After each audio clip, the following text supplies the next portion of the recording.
चलिए question start हो गया है। बस आज भर ये रहा है हाथ से लिखा हुआ, कल से क्वेश्चन जो रहेगा ना टाइपिंग किया हुआ रहेगा। ठीक है, कल से क्वेश्चन टाइपिंग किया हुआ रहेगा और जितना भी क्वेश्चन है एक क्वेश्चन से लगभग हम कोशिश करेंगे जितना से जितना मैक्सिमम हो सके उतना करवाएंगे। अब फैक्ट ज़्यादा याद करवाएंगे, समझ रहे हैं ना। और जितना भी क्वेश्चन है सब प्रीवियस ईयर के ध्यान में रखते हुए वो करवाएंगे।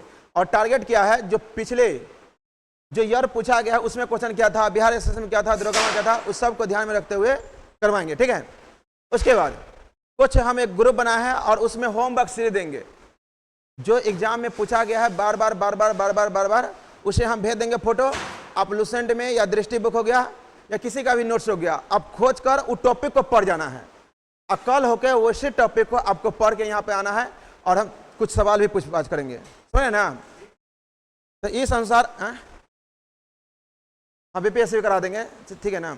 जीके होता है ना, किसी में चेंज नहीं होता, जो इसमें है वही है।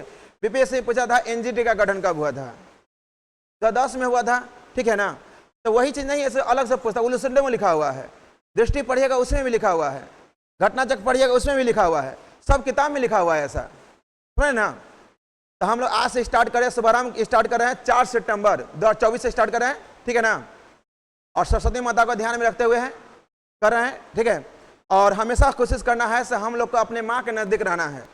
जो हमें एक जन्म दिया है वो माँ, और जिसके लिए हम तैयारी करें वो माँ, कि वही माँ है जो हमारे अभी वो रक्षा कर सकती है। नहीं तो युग अभी ऐसा आ चुका है, ऐसा आ चुका है, ऐसा घोर कलयुग, बगल वाला के माइंड में क्या चल रहा है आप इसका भी पता करना बहुत मुश्किल हो गया है। मुंह पर हंस के बात करेगा, पीठ पीछे छुरा घोप देगा। तो समाज से दुनिया से बच के रहना है और सबसे नजदीक जो रहना है वो सरस्वती माँ के नजदीक रहना है। क्या और ज्यादा तेल में रहेगा चल जाएगा गियर में, ठीक है ना। चलिए, ये दरोगा का ये पूछा हुआ है 16/7/2023 का, ये पीटी का एग्जाम पूछा हुआ है। जो मध्य निषेध दरोगा था उसका पूछा गया क्वेश्चन है, ठीक है। पहला नंबर क्वेश्चन क्या है, कीव की राजधानी है, मतलब कहने का मतलब कीव किस देश का राजधानी है। आज जो कीव राजधानी है ना यह यूक्रेन देश का है। किसका है, यूक्रेन। अब पहले जो यूक्रेन 1991 से पहले यह रसिया के कब्जे में था, यानी पहले जो था रसिया, जो अभी रूस है, तो रूस बनने से पहले जो रूस था उसको यूएसएसआर कहते थे। क्या कहते थे, यूएसएसआर। 1991 ईस्वी में यूएसएसआर का विघटन हो गया और यह कितने देश में टूट गया, 15 देश में। कितने देश में टूट गया, 15 देश में यूएसएसआर टूट गया, ठीक है। और 15 देश में जो टूटा था, एक था Estonia, Latvia, Lithuania, Moldova, Ukraine, Belarus हो गया, कजाकिस्तान हो गया, किर्गिस्तान हो गया, तुर्कमेनिस्तान हो गया, ताजिकिस्तान हो गया, उज्बेकिस्तान हो गया। तो इसी सब देश में अपना यूएसएसआर टूट के विखंडन हो गया और उसी से अलग हुआ था कौन, यूक्रेन। और यूक्रेन का राजधानी कहां पड़ता है, कीव। उसी तरह पूछा था आपका बिहार एसएससी के एग्जाम में मिन्स्क किसका राजधानी है, तो मिन्स्क जो राजधानी है वह बेलारूस का है। किसका है, बेलारूस का। एसएससी का जो फर्स्ट सेशन एग्जाम हुआ था उसी में पूछा हुआ था, तो मिन्स्क किसका राजधानी है, तो मिन्स्क राजधानी है किसका है, बेलारूस का है। अब देखिए, एक आता है रूस, एक आता है बेलारूस। तो रूस का राजधानी है मास्को, रूस का राजधानी कहां पे है, मास्को। और बेलारूस का राजधानी कहां पे है, मिन्स्क। बेलारूस का राजधानी कहां पे है, मिन्स्क। रूस का मास्को, अब बेलारूस का मिन्स्क, बेलारूस का मिन्स्क। और यूक्रेन का कहां पे है, कीव। यूक्रेन का कहां पे है, यूक्रेन का कीव, यूक्रेन का कीव, यूक्रेन का कीव। और यूएसएसआर का विघटन हुआ तो कितने देश में टूट गया, 15 देश में। कितने देश में टूट गया, 15 देश में। 15 देश कैसे कैसे टूटा इसको देखिएगा। एक ट्रिक होता है, देखिए हम लोग गांव में चाची को कहते हैं काकी, चाचा को बोलते हैं काका, ठीक है ना। तो काकी से याद करेंगे, काकी। और चाचू, जैसे चाचा को क्या बोलते, चाचू। तो यहाँ चाचू नहीं क्या बोलेंगे, तातू। क्या बोलेंगे, तातू। तो काकी, तातू, काकी और तातू, काकी और तातू। देखिए का से होता है कजाकिस्तान, का से क्या होता है, कजाकिस्तान, का से कजाकिस्तान। उसके बाद की से होता है किर्गिस्तान, किसे क्या होता है, किर्गिस्तान।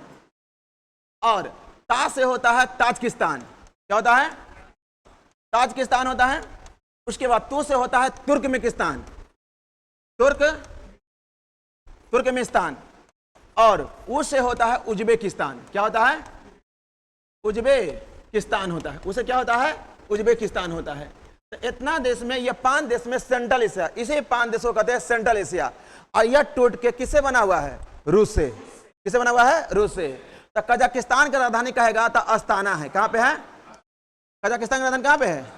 अस्ताना है। कहां पे है? अस्ताना है। और किर्गिस्तान के कहेगा, किर्गिस्तान के कहां है? तो बिश्केक है। कहां पे है?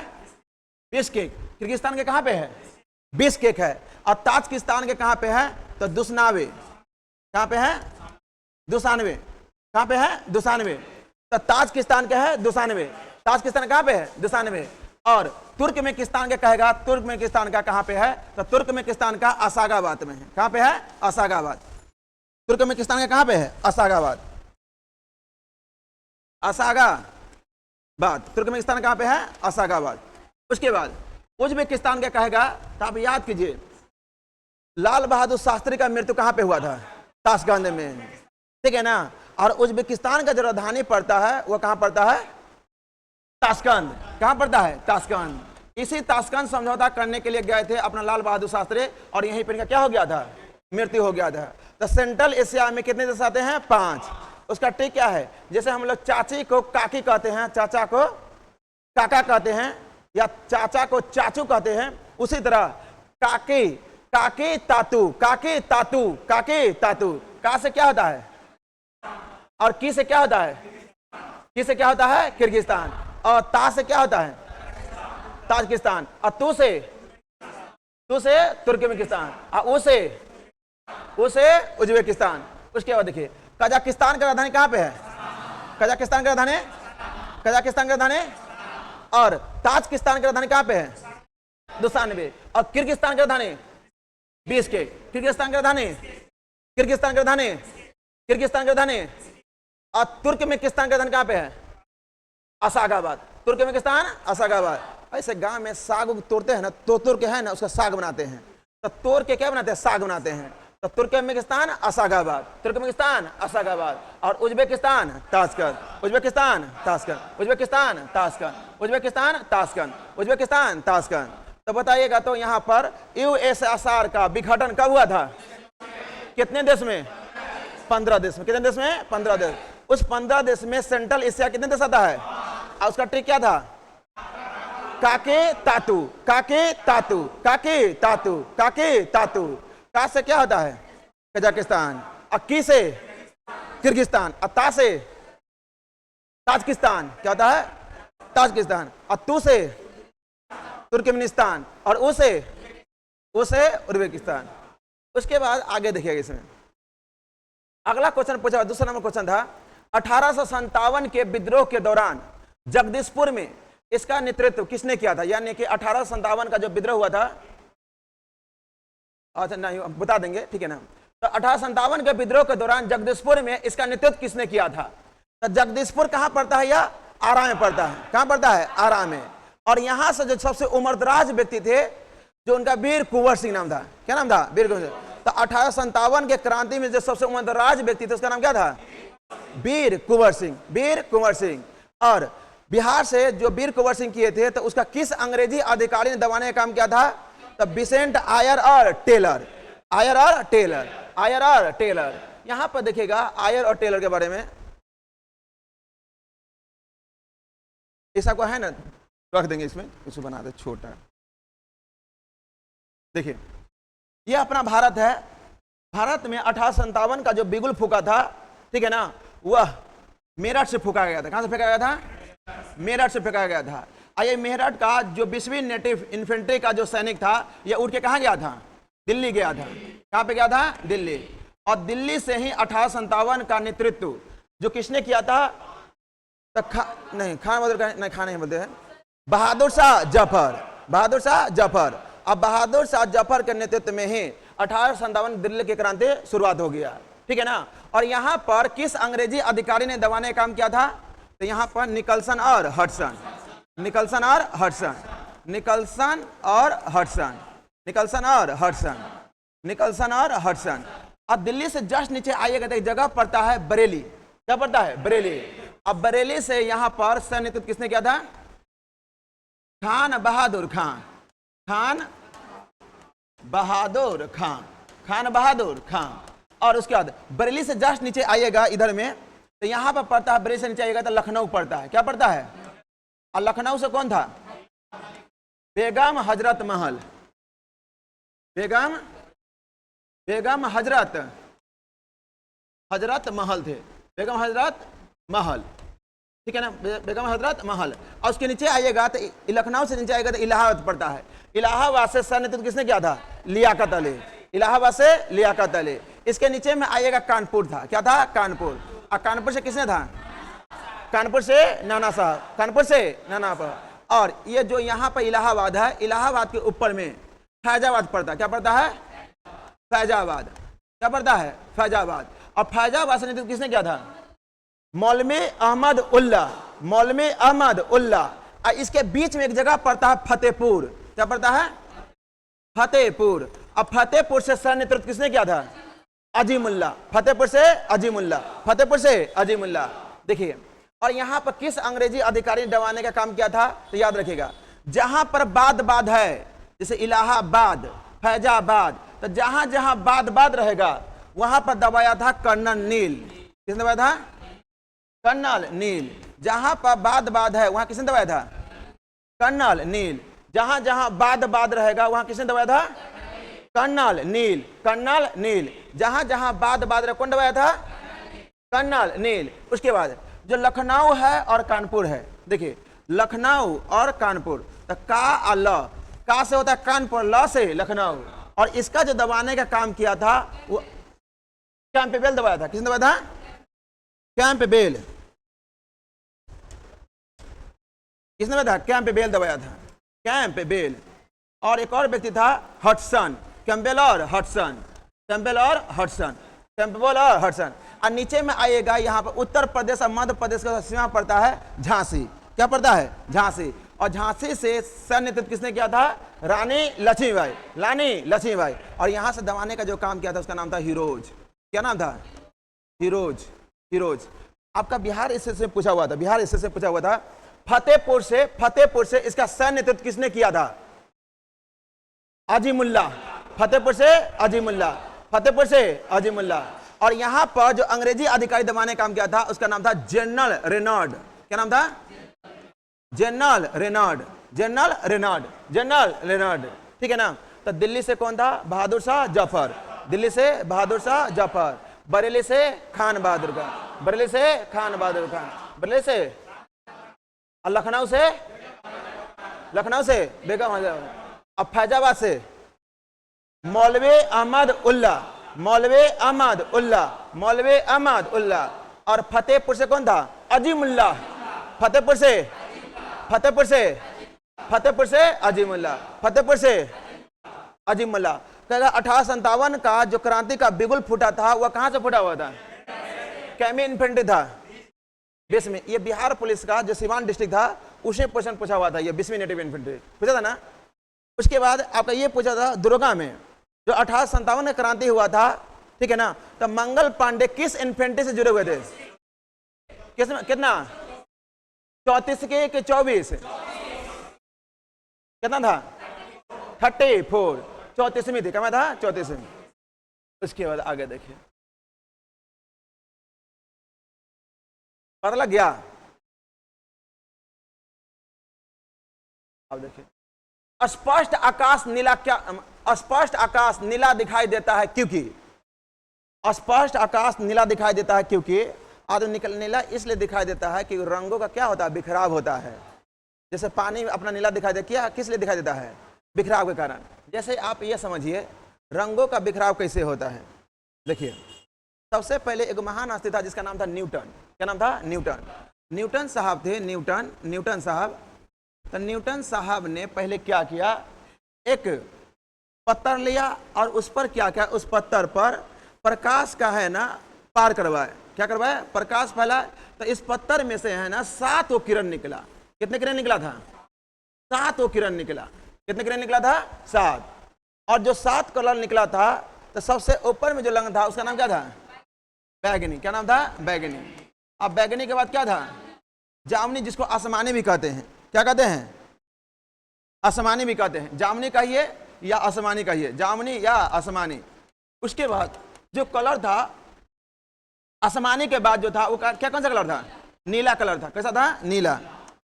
आसमानी के बाद कैसा कलर था? नीला।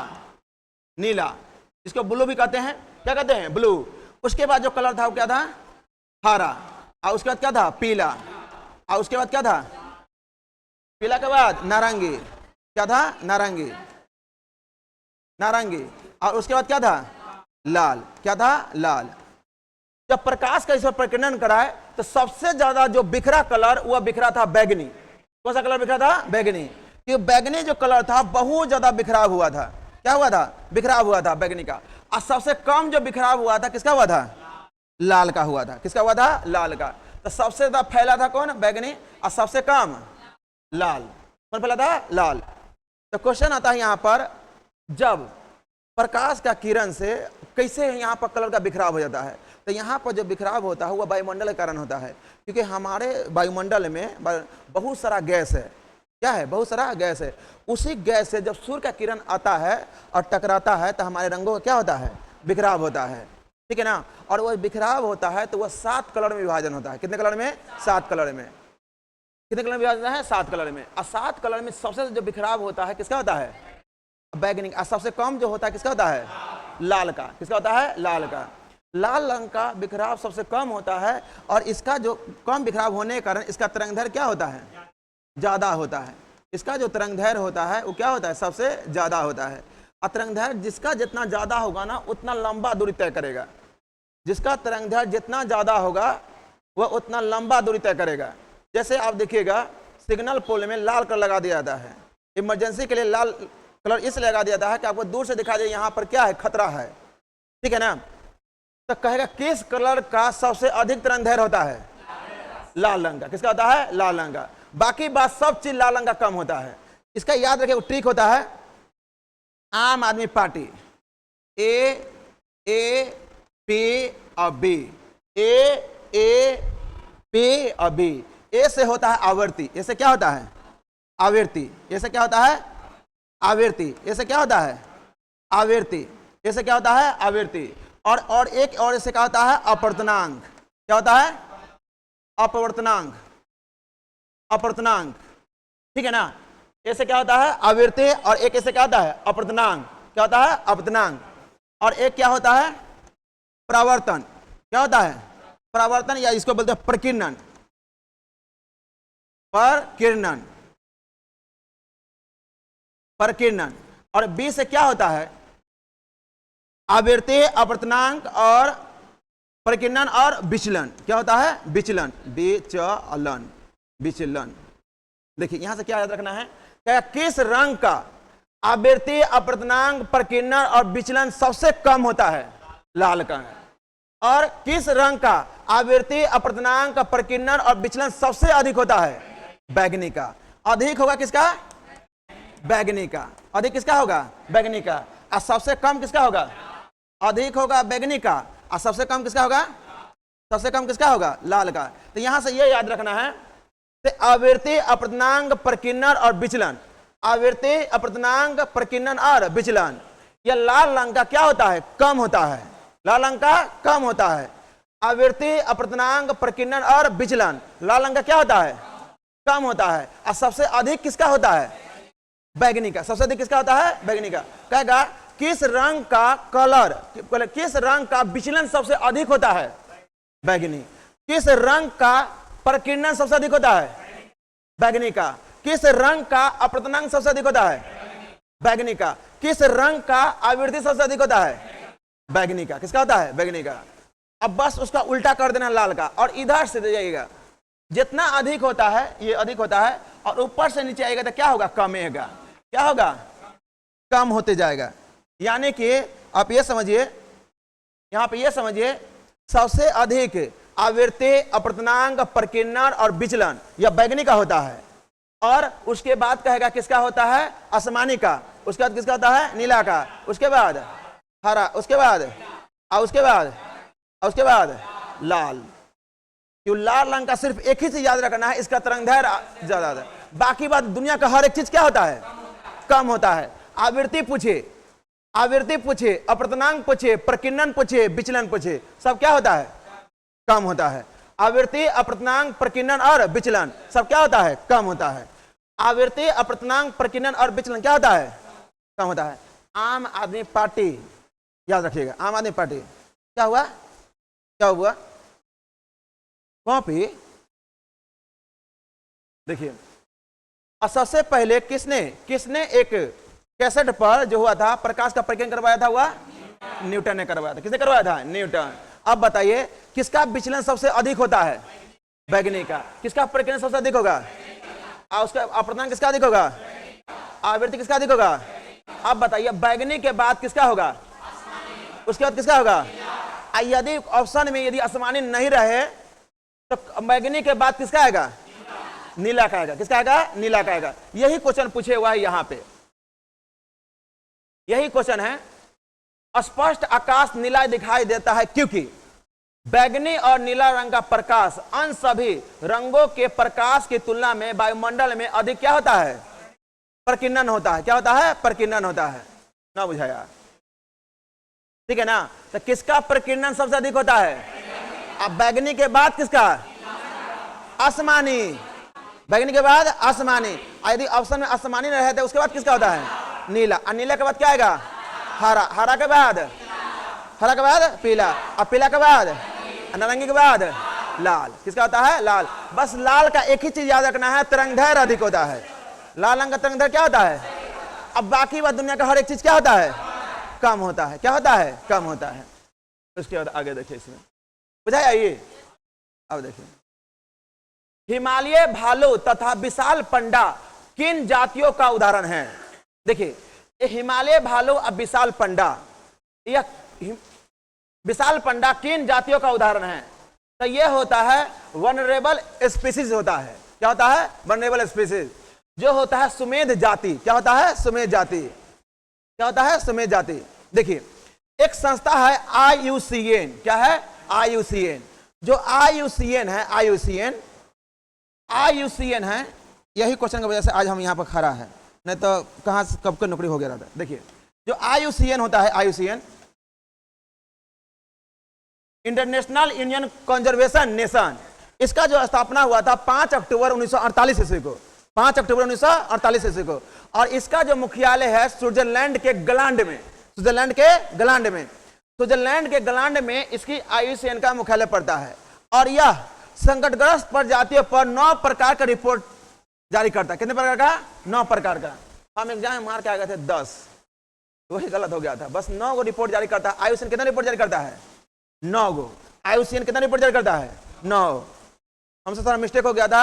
9 गो रिपोर्ट जारी करता है। एक एग्जाम दिए थे जिसका मतलब सिली मिस्टेक से मेरिट नहीं बना था, बस इसके कारण। ठीक है ना? तो 9 गो रिपोर्ट जारी करता है। 9 गो रिपोर्ट में आता है आपका एक सुमेध जाति। क्या आता है? सुमेध। एक आता है दुर्लभ जाति। क्या आता है? दुर्लभ। एक आता है विलुप्त। क्या आता है? विलुप्त। क्या आता है? विलुप्त। एक आता है संकटग्रस्त। क्या आता है? संकटग्रस्त। क्या होता है सुमेध? क्या होता है संकटग्रस्त? क्या होता है विलुप्त? क्या होता है दुर्लभ? समझिए। देखिए, हाँ क्या हुआ? स्विट्जरलैंड के ग्लांड में, स्विट्जरलैंड के ग्लांड ऐसे लिखते हैं, ग्लांड, ग्लांड में, स्विट्जरलैंड के ग्लांड में 5 अक्टूबर 1948 ईस्वी को। 5 अक्टूबर 1948 ईस्वी। देखिए, एक आता है संकटग्रस्त।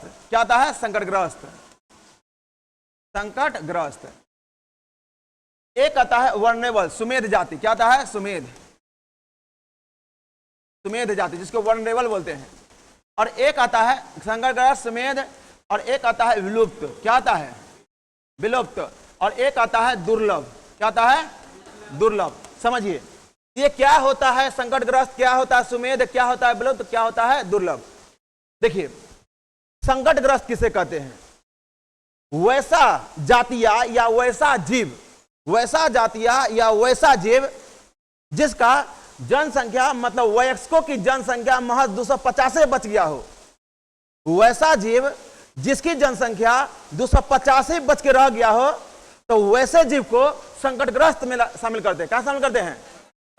संकटग्रस्त में।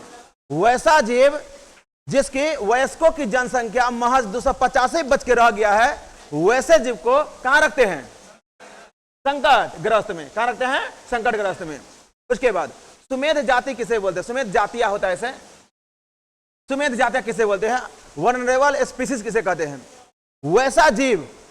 वैसा जीव जिसका पिछले 10 वर्ष की तुलना में जिसकी जनसंख्या में 50% की कमी आई है ना। बुझा यार, हम ये कहें वैसा जीव जिसका पिछले 10 साल की तुलना में, यानी कहने का मतलब 2010 ईस्वी में किसी मतलब जीव का जनसंख्या 100 गो था और 2020 में उसी जीव की जनसंख्या महज बच के 50 रह गया है। यानी पिछले 10 साल की तुलना में जिसके जनसंख्या में 50% की कमी आई है, तो वैसे जातियां किसमें रखते हैं? सुमेध में। किसमें रखते हैं? सुमेध में। किसमें रखते हैं? सुमेध में। वर्नेबल स्पीसीज में रखते हैं। किसमें रखते हैं? Vulnerable species. अब देखिए, वैसा जीव जो अब इस धरती पर से ही विलुप्त हो गया है, वैसा जीव जो इस धरती पर से ही विलुप्त हो गया है, वैसे जीव को क्या कहते हैं? विलुप्त। क्या बोलते हैं? विलुप्त। विलुप्त जातियां। दुर्लभ किसे बोलते हैं? वैसा जीव जो कहीं कहीं देखने को मिलता है, इक्का दुक्का देखने को मिलता है। जैसे कहने इस चीज को करना बहुत दुर्लभ चीज है, यानी बहुत कठिन है, मैंने इक्का दुक्का जीव ही बच गया है, तो वैसे जातियों क्या बोलते हैं? दुर्लभ। भारत सरकार ने इसी दुर्लभ जातियों को बचाने के लिए, संकटग्रस्त जीव को बचाने के लिए भारत सरकार ने बहुत सारा रिपोर्ट तैयार किया, बहुत सारा संरक्षण तैयार किया। सबसे पहले जो तैयार किया था, इसको लिख लीजिएगा। सबसे पहले भारत सरकार ने इस जीव को बचाने के लिए, भारत सरकार ने इन जीवों को बचाने के लिए बहुत सारा रिजर्व खोला, बहुत सारा रिजर्व खोला, यानी संरक्षण खोला था। जैसे पहले हंगुल प्रोजेक्ट आया था। क्या आया था? हंगुल प्रोजेक्ट। इसको लिख लीजिएगा, हंगुल प्रोजेक्ट। और जो हंगुल प्रोजेक्ट लाया भारत सरकार ने, यानी कि विलुप्त हो रहे जातियों को रोकने के लिए, यह लाया था 1970 ईस्वी में। कब लाया था? 1970। तो हंगुल प्रोजेक्ट कब आया है? 1970। उसके बाद एक आता है जीव कस्तूरी मृग। क्या आता है? कस्तूरी मृग। और कस्तूरी मृग जो प्रोजेक्ट आया है, कस्तूरी मृग प्रोजेक्ट, ये भी कब आया है? 1970। कस्तूरी मृग प्रोजेक्ट कब आया है? 1970। कस्तूरी मृग प्रोजेक्ट कब आया है? 1970।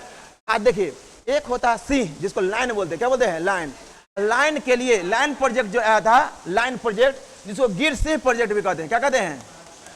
गिर सिंह। गिर सिंह जो प्रोजेक्ट आया है, गिर सिंह प्रोजेक्ट, यह गिर सिंह प्रोजेक्ट आया था 1972। उसके बाद आया था टाइगर प्रोजेक्ट। क्या आया था? Tiger project. टाइगर जो प्रोजेक्ट आया, टाइगर प्रोजेक्ट, यह टाइगर प्रोजेक्ट आया था 1973। टाइगर प्रोजेक्ट कब आया है? 1973। उसके बाद अगला प्रोजेक्ट की बात किया जाए, टाइगर प्रोजेक्ट के बाद अगला प्रोजेक्ट आता है मगरमच्छ। क्या आता है? मगरमच्छ। अब मगरमच्छ प्रोजेक्ट जो आया है, मगरमच्छ को बचाने के लिए जो प्रोजेक्ट लाया गया था, यह लाया गया था 1974। उसके बाद जो अगला प्रोजेक्ट लाया था घड़ियाल। क्या लगा था? घड़ियाल। और घड़ियाल प्रोजेक्ट और कछुआ प्रोजेक्ट, घड़ियाल और कछुआ, घड़ियाल और कछुआ, घड़ियाल और कछुआ प्रोजेक्ट जो लाया गया था, यह 1975 में लाया गया था। कब लाया गया था? 1975। घड़ियाल और कछुआ कब लाया गया था? 1975। कुछ बुझा रहा है कि नहीं बुझा रहा है? ये सब है ना संकटग्रस्त जीव है, ये सब विलुप्त होने के कगार पर है। भारत सरकार ने इसको संरक्षण करने के लिए बहुत सारा प्रोजेक्ट लाया है। ठीक है ना? ठीक है ना? ये में संकटग्रस्त भी है, विलुप्त भी है, सब है, इसे सबको बचाने के लिए है। उसके बाद अगला जो प्रोजेक्ट आया था, इसके बाद 7वां नंबर का, उसका नाम था गेंडा प्रोजेक्ट। क्या नाम था?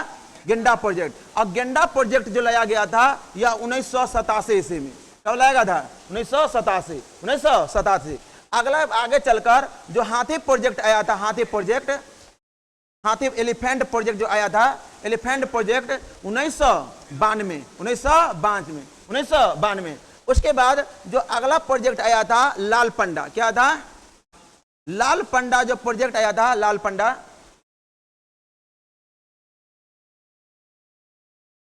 जो लाल पंडा प्रोजेक्ट आया था, यह प्रोजेक्ट यह 1996 में आया था। कब आया था? 1996। उसके बाद 10वां नंबर का जो गिद्ध प्रोजेक्ट आया है, गिद्ध प्रोजेक्ट, यानी वोल्चर, गिद्ध संरक्षण प्रोजेक्ट जो लाया गया था, गिद्ध संरक्षण लाया गया था, ये कब लाया गया था? 2006। उसके बाद अगला जो प्रोजेक्ट लाया था वह था हिम तेंदुआ। क्या लाया गया था? हिम तेंदुआ। बताओ मनु, हिम तेंदुआ कब लाया गया था? मुंह बंद हो जाएगा यहाँ पर, ये बतावे नहीं किए थे पहले। 2009। हिम तेंदुआ कब लाया गया था? 2009। हिम तेंदुआ कब लाया गया था? 2009। यानी कि 1970 से लेकर लास्ट भारत सरकार का जो प्रोजेक्ट लाया गया था 2009 तक, ये प्रोजेक्ट पूछता है डायरेक्ट आपका एग्जाम दे देगा से हाथी संरक्षण कब लाया गया था? हाथी प्रोजेक्ट 1992। याद करते थे, हम आराम से याद हो जाएगा, कोई ऐसी बात नहीं है। अब देखिए, सबसे पहले भारत सरकार के द्वारा जीवों का संरक्षण करने के लिए कौन सा संरक्षण आया था? हंगुल। हंगुल एक जीव है। क्या है? जीव है। ये हंगुल प्रोजेक्ट कब लाया था? 1970। हंगुल प्रोजेक्ट कब लाया था? हंगुल प्रोजेक्ट कब लाया था? हंगुल प्रोजेक्ट कब लाया था? कब आया था? 1970। और कस्तूरी मृग और गिर सिंह प्रोजेक्ट, यानी डायरेक्ट कहा देगा लायन प्रोजेक्ट कब लाया गया था? और टाइगर प्रोजेक्ट कब लाया था? तो lion 72, tiger 73। Lion 72, tiger 73। Lion 72, tiger 73। और इसके बाद मगरमच्छ 74। मगरमच्छ 74। कहेगा मगरमच्छ अनुसंधान कहाँ पे है? तो हैदराबाद में है। मगरमच्छ अनुसंधान कहाँ पे है? हैदराबाद। मगरमच्छ अनुसंधान कहाँ पे है? मगरमच्छ अनुसंधान कहाँ पे है? मगरमच्छ अनुसंधान हैदराबाद। उसके बाद घड़ियाल और कछुआ, घड़ियाल और कछुआ प्रोजेक्ट कब लाया था? 1975। घड़ियाल और कछुआ कब लाया गया था? 1975। और गेंडा प्रोजेक्ट कब लाया गया था? 1987। और हाथी प्रोजेक्ट कब लाया गया था? 1992। हाथी 92। और लाल पंडा संरक्षण प्रोजेक्ट 1996। उसके बाद किसी के माई का लाल का जन्म हुआ होगा 1996 में, हमने जन्म हुआ 1996 में। तो लाल आदमी का जन्म कब हुआ है? 1996। लाल तो लाल पंडा 96। लाल पंडा 96। और गिद्ध, आदमी गिद्ध होता है ना, एकदम छी वाला दिखाता है, मरल लाश को खा जाता है गिद्ध, एकदम सरल गलत छी एकदम देख के घिना जाता है। तो गिद्ध छी 2006। 2006। और हिम तेंदुआ 9। हिम तेंदुआ 9। हिम तेंदुआ 9। हिम तेंदुआ 9। हिम तेंदुआ प्रोजेक्ट कब आया था? हिम तेंदुआ कब आया था? हिम तेंदुआ 2009। हिम तेंदुआ 2009। फिर से आगे बताइए, बताएगा। तो हंगुल प्रोजेक्ट कब आया था? कस्तूरी मृग कब आया था? गिर सिंह प्रोजेक्ट कब आया था? 1972। टाइगर प्रोजेक्ट कब आया था? 1972। आप जाइएगा यहाँ से, आपके यहाँ जो जितना भी तैयारी करता हो ना कोई लेखा से, यदि 1 महीना के बाद कितना पढ़ता हो तो कितना ब्रिलियंट हो, यदि जीके में आपसे हाथ मिला लेगा तो उस दिन से हम क्या कहें आपको? ठीक है ना? कोई नहीं हाथ मिला, 1 महीना तो आप कंटिन्यू बना लीजिएगा डिस्कशन विषय, मतलब प्रीवियस ईयर में आपको इतना आगे कर देंगे, जो पिछले 4 से नहीं तैयारी कर रहा है उससे भी आगे खड़ा कर देंगे आपको, सुने ना? क्योंकि देखिए ये बनाने में होता है ना, कम से कम ये करने में उनका जो डिस्कशन है वो सरकार, रोशन सरकार बस 7-8 को लेकर छोड़ दिए हैं। ठीक है ना? हम सोचे जो आया है, किसी भी एग्जाम में आया है या किसी भी किताब में है, सबको खींच के रख देना है यहाँ पे, ताकि उसको खोजना ना पड़े, वो एक के बाद डायरेक्ट आए और लिख ले, उसको याद कर ले। किसको ये पता रहेगा तो ये पता नहीं रहेगा, ये पता रहेगा तो ये पता नहीं रहेगा, सुने ना? आपको सब पता होना चाहिए। आपको एग्जाम पास नहीं करना, क्या करना है? टॉप करना है। क्या करना है? टॉप। बस टॉप ही, एक ही टारगेट रखना है हमको, टॉप करना है, बिहार में टॉप करना है, टॉप, सुने ना? माइंड सेट में ये रखना है, हमको मेरिट के लिए नहीं जीना है, हमको टॉप करना है, 1 रैंक मेरा होना चाहिए, माइंड में ये सेट करके रखना है। हम थार कहां से देंगे? अभी इसको देने के लिए रहे नहीं, या थारे के बाद हो रहा है। अब देखिए हेम तेंदुआ कब आया था? 2009। गिद्ध कब आया था? लाल पंडा 96। हाथी, गेंडा और कछुआ, घड़ियाल, मगरमच्छ, टाइगर प्रोजेक्ट, गिर सिंह प्रोजेक्ट, कस्तूरी मृग, हंगुल प्रोजेक्ट। अब बताइए वैसा जातिया जिसका वैक्सों की जनसंख्या महज 285 बच गया है, उसको किसमें रखते हैं? आज जिसके पिछले 10 साल की तुलना में 50% कमी आई है, आज जो विलुप्त हो गया है, आज जो कहीं कहीं मिलता है, IUCN कितना रिपोर्ट जारी करता है? 9। कितना करता है? 9। IUCN का मुख्यालय कहां पे है? ग्लैंड। IUCN का मुख्यालय कहां पे है? ग्लैंड।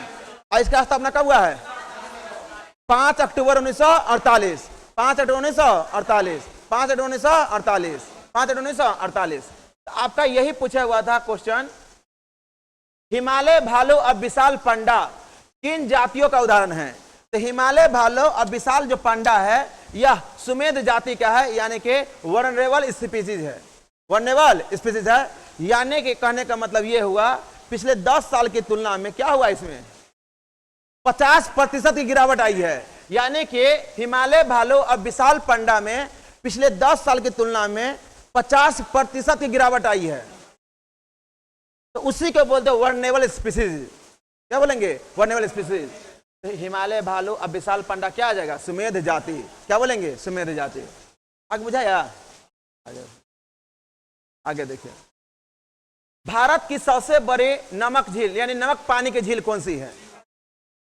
भारत की सबसे बड़ी नमक पानी की झील कौन सी है? चिल्का झील। कौन सा झील है? चिल्का झील। कौन सा झील है? चिल्का झील। भारत की सबसे बड़ी नमक पानी की झील कौन सी है? चिल्का झील।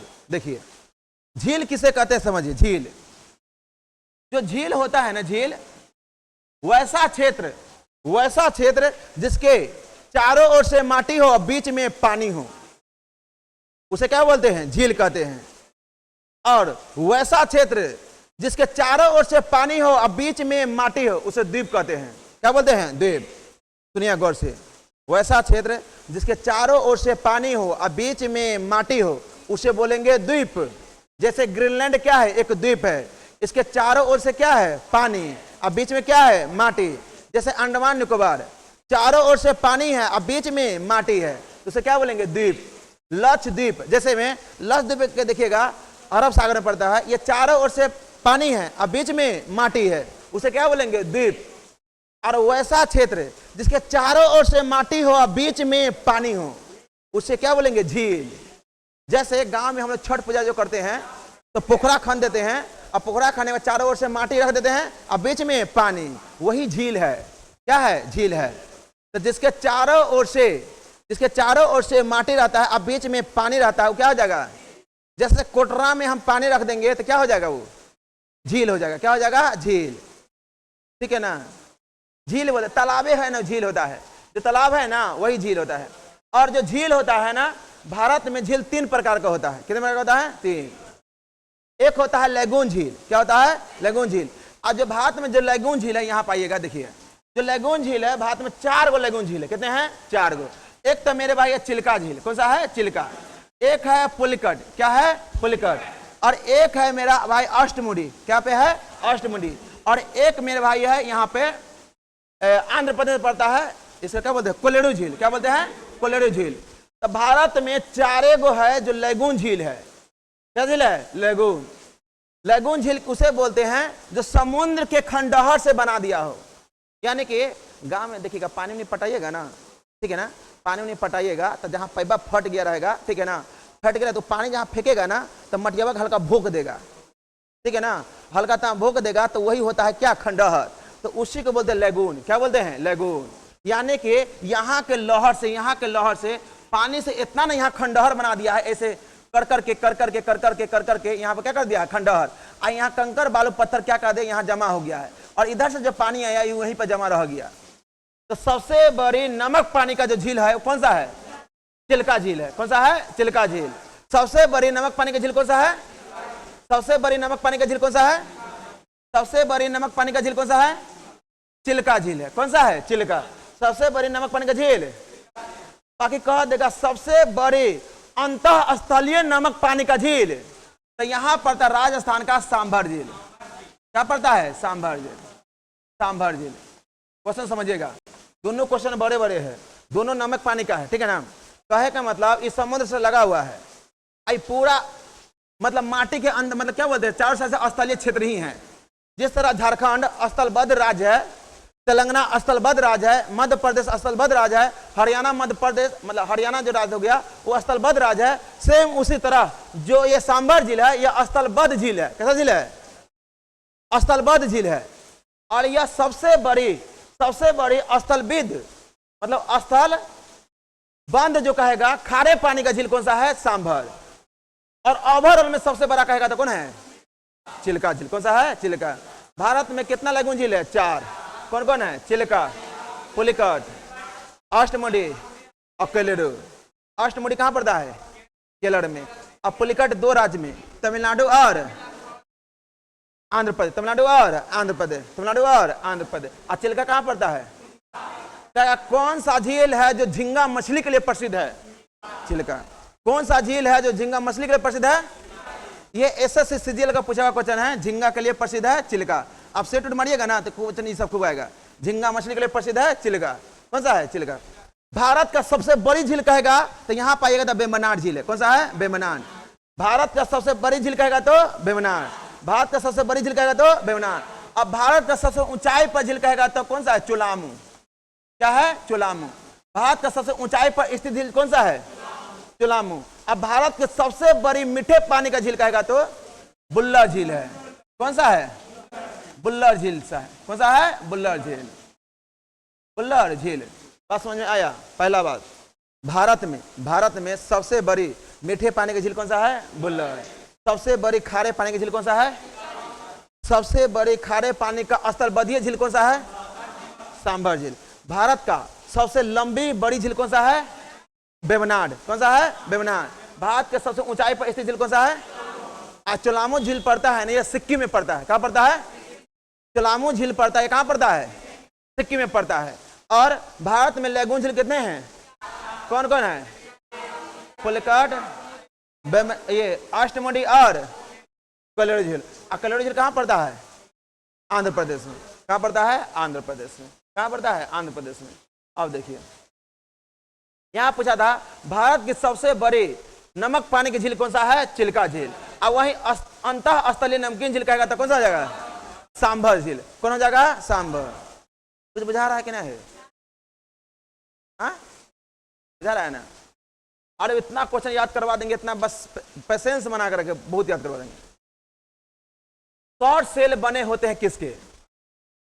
शॉर्ट सेल जो होता है ना, शॉर्ट सेल जो होता है ना, यह प्रकाश ऊर्जा को विद्युत ऊर्जा प्रवृत्त करता है। जो शॉर्ट सेल होता है यह प्रकाश ऊर्जा कैसे बदलता है? विद्युत ऊर्जा में बदलता है। शॉर्ट सेल होता है यह प्रकाश ऊर्जा को विद्युत। और ऊपर में देखिए जो चमकीला होता है वो अर्धचालक होता है, वह सिलिकॉन का बना होता है। किसका बना होता है? सिलिकॉन का। आप गांव में देखेगा शॉर्ट सेल तो ऊपर में चमकीला जो रहता है वो किसका बना होता है? सिलिकॉन का। और इस धरती पर 7 गो ऐसा धातु है जो अर्धचालक है। 7 गो ऐसा मतलब करने के बाद तत्व है जो क्या है? अर्धचालक है। क्या है? अर्धचालक है। अर्धचालक उसे बोलते हैं जिसमें धुकुर धुकुर करंट जाए। क्या बोलते हैं? धुकुर धुकुर करंट जाए। जिसमें फुल करंट चल जाए धातु, जिसमें ना जाए अधातु, और जिसमें धुकुर धुकुर जाए क्या बोलते हैं? उपधातु। या उसी को बोलते हैं अर्धचालक। क्या बोलते हैं? अर्धचालक। क्या बोलते हैं? अर्धचालक। और इस ब्रह्मांड में 118 तत्व में से 7 गो है जो अर्धचालक है। क्या है? 7 गो क्या है? अर्धचालक है। याद करवाए थे। ब से क्या होता है? ब्रॉन। क्या होता है? ब्रॉन। और सर से सिलिकॉन। बा करते हैं ना, बा ब्राउन। सिर से सिलिकॉन, सिर से सिलिकॉन, सिर से सिलिकॉन। और देखिए जामाई पहनते हैं ना, जर्मेनियम।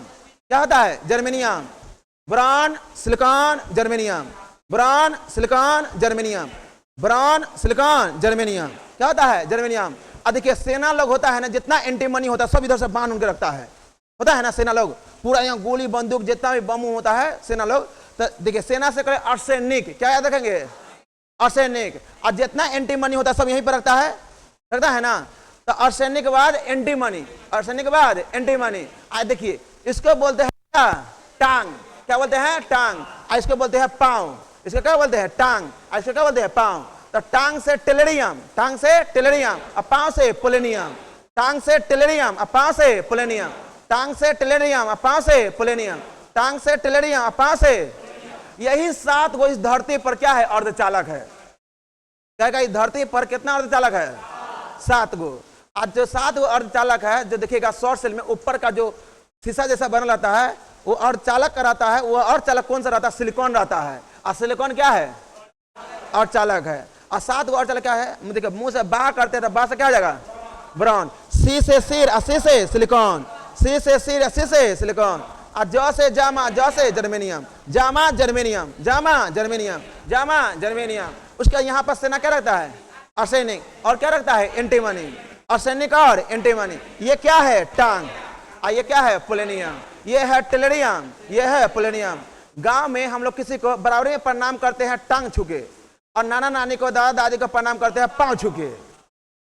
पांव लगो छू दादी, खुश रह, जीते रह, जीते रह, जीते रह, 1000 वर्ष जी, 130 साल जी, ठीक है ना। तब 5 छुके करते हैं, तब 5 से क्या हो जाएगा? पोलेनियम। तो यही 7 वो क्या है? अर्धचालक है। 7 वो क्या है? अर्धचालक है। तो शॉर्ट सेल में बने होते हैं, किसका बने होते हैं? अर्धचालक। और शॉर्ट सेल किसका बना होता है? सिलिकॉन का। किसका बना होता है? सिलिकॉन का। बुझाया? तो कहेगा इस धरती पर कितना अर्धचालक है? 7। कौन कौन होता है? पोलेनियम। क्या आ जाएगा? पोलेनियम। बस हो गया। अब देखिए, द्वितीय विश्व युद्ध में धुरी राष्ट्र से कौन सा देश शामिल नहीं था?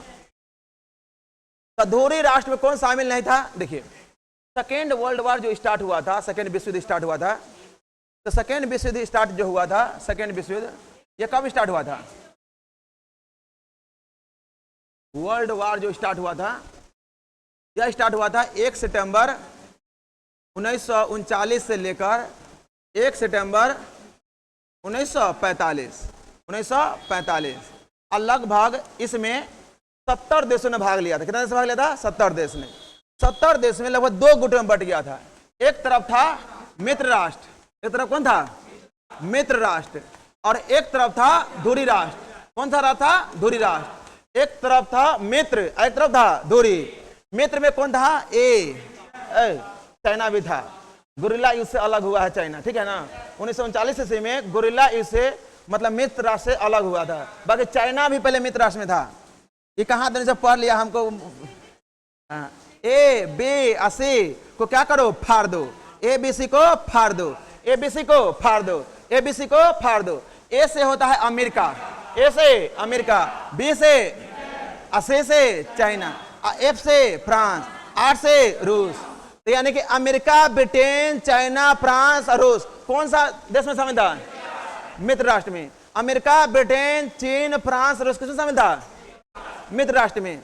जापान ने चीन को 1939 में गोरिल्ला युद्ध से बाहर कर दिया था। कौन सा युद्ध से? गोरिल्ला युद्ध से। यानी दरोगा मेंस में यही पूछा हुआ था, जापान ने चीन को किस युद्ध से अलग कर दिया था? गोरिल्ला युद्ध। कहेगा गोरिल्ला युद्ध कब हुआ है? 1939। और धुरी राष्ट्र में यही था। एक तरफ था जर्मनी और एक तरफ था जर्मनी और जापान। और कौन था? अरे इटली। कौन था? इटली। जर्मनी, जापान, इटली और ऑस्ट्रिया। ऑस्ट्रिया के राजकुमारी थी वो, फर्डिनेंड मैगलन। ऑस्ट्रेलिया का राजकुमारी थे जो सुभाष चंद्र बोस की पत्नी बनी थी। उसका नाम जानते क्या था? एमिली सैकल। एमिली सैकल यही ऑस्ट्रेलिया के गुर की थी वो, ठीक है ना। आज जब प्रथम विश्व युद्ध हुआ तब मित्र राष्ट्र की तरफ था अमेरिका, ब्रिटेन, चीन, फ्रांस और रूस, और धुरी राष्ट्र की तरफ था जर्मनी, जापान, इटली और ऑस्ट्रिया। तो क्वेश्चन यहाँ पूछा हुआ था, आपसे पूछा हुआ था, क्वेश्चन ये पूछा हुआ था आपसे, तो द्वितीय विश्व युद्ध में धुरी राष्ट्र में कौन सा देश सम्मिलित नहीं था? ब्रिटेन किस तरफ था? मित्र राष्ट्र। अमेरिका, ब्रिटेन, चीन, फ्रांस, रूस किधर था? मित्र। अमेरिका, ब्रिटेन, चीन, फ्रांस, रूस मित्र। Germany, Japan, Italy, Austria, Hungary किधर था? धुरी राष्ट्र। किधर था? धुरी राष्ट्र। और हमेशा प्रथम विश्व युद्ध या दूसरा विश्व युद्ध हमेशा मित्र राष्ट्र की जीत हुई है। किसका हुई है? मित्र राष्ट्र। आगे देखिए,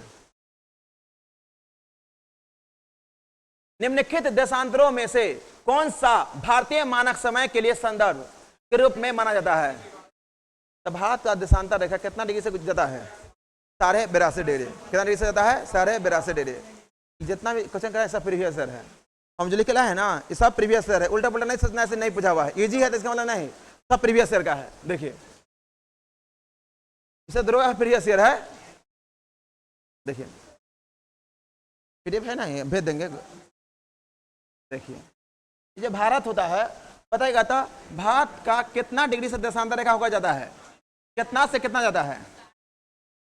82.5 तक टाइम निर्धारित करने के लिए होता है ग्रीनविच के 82.5 डिग्री।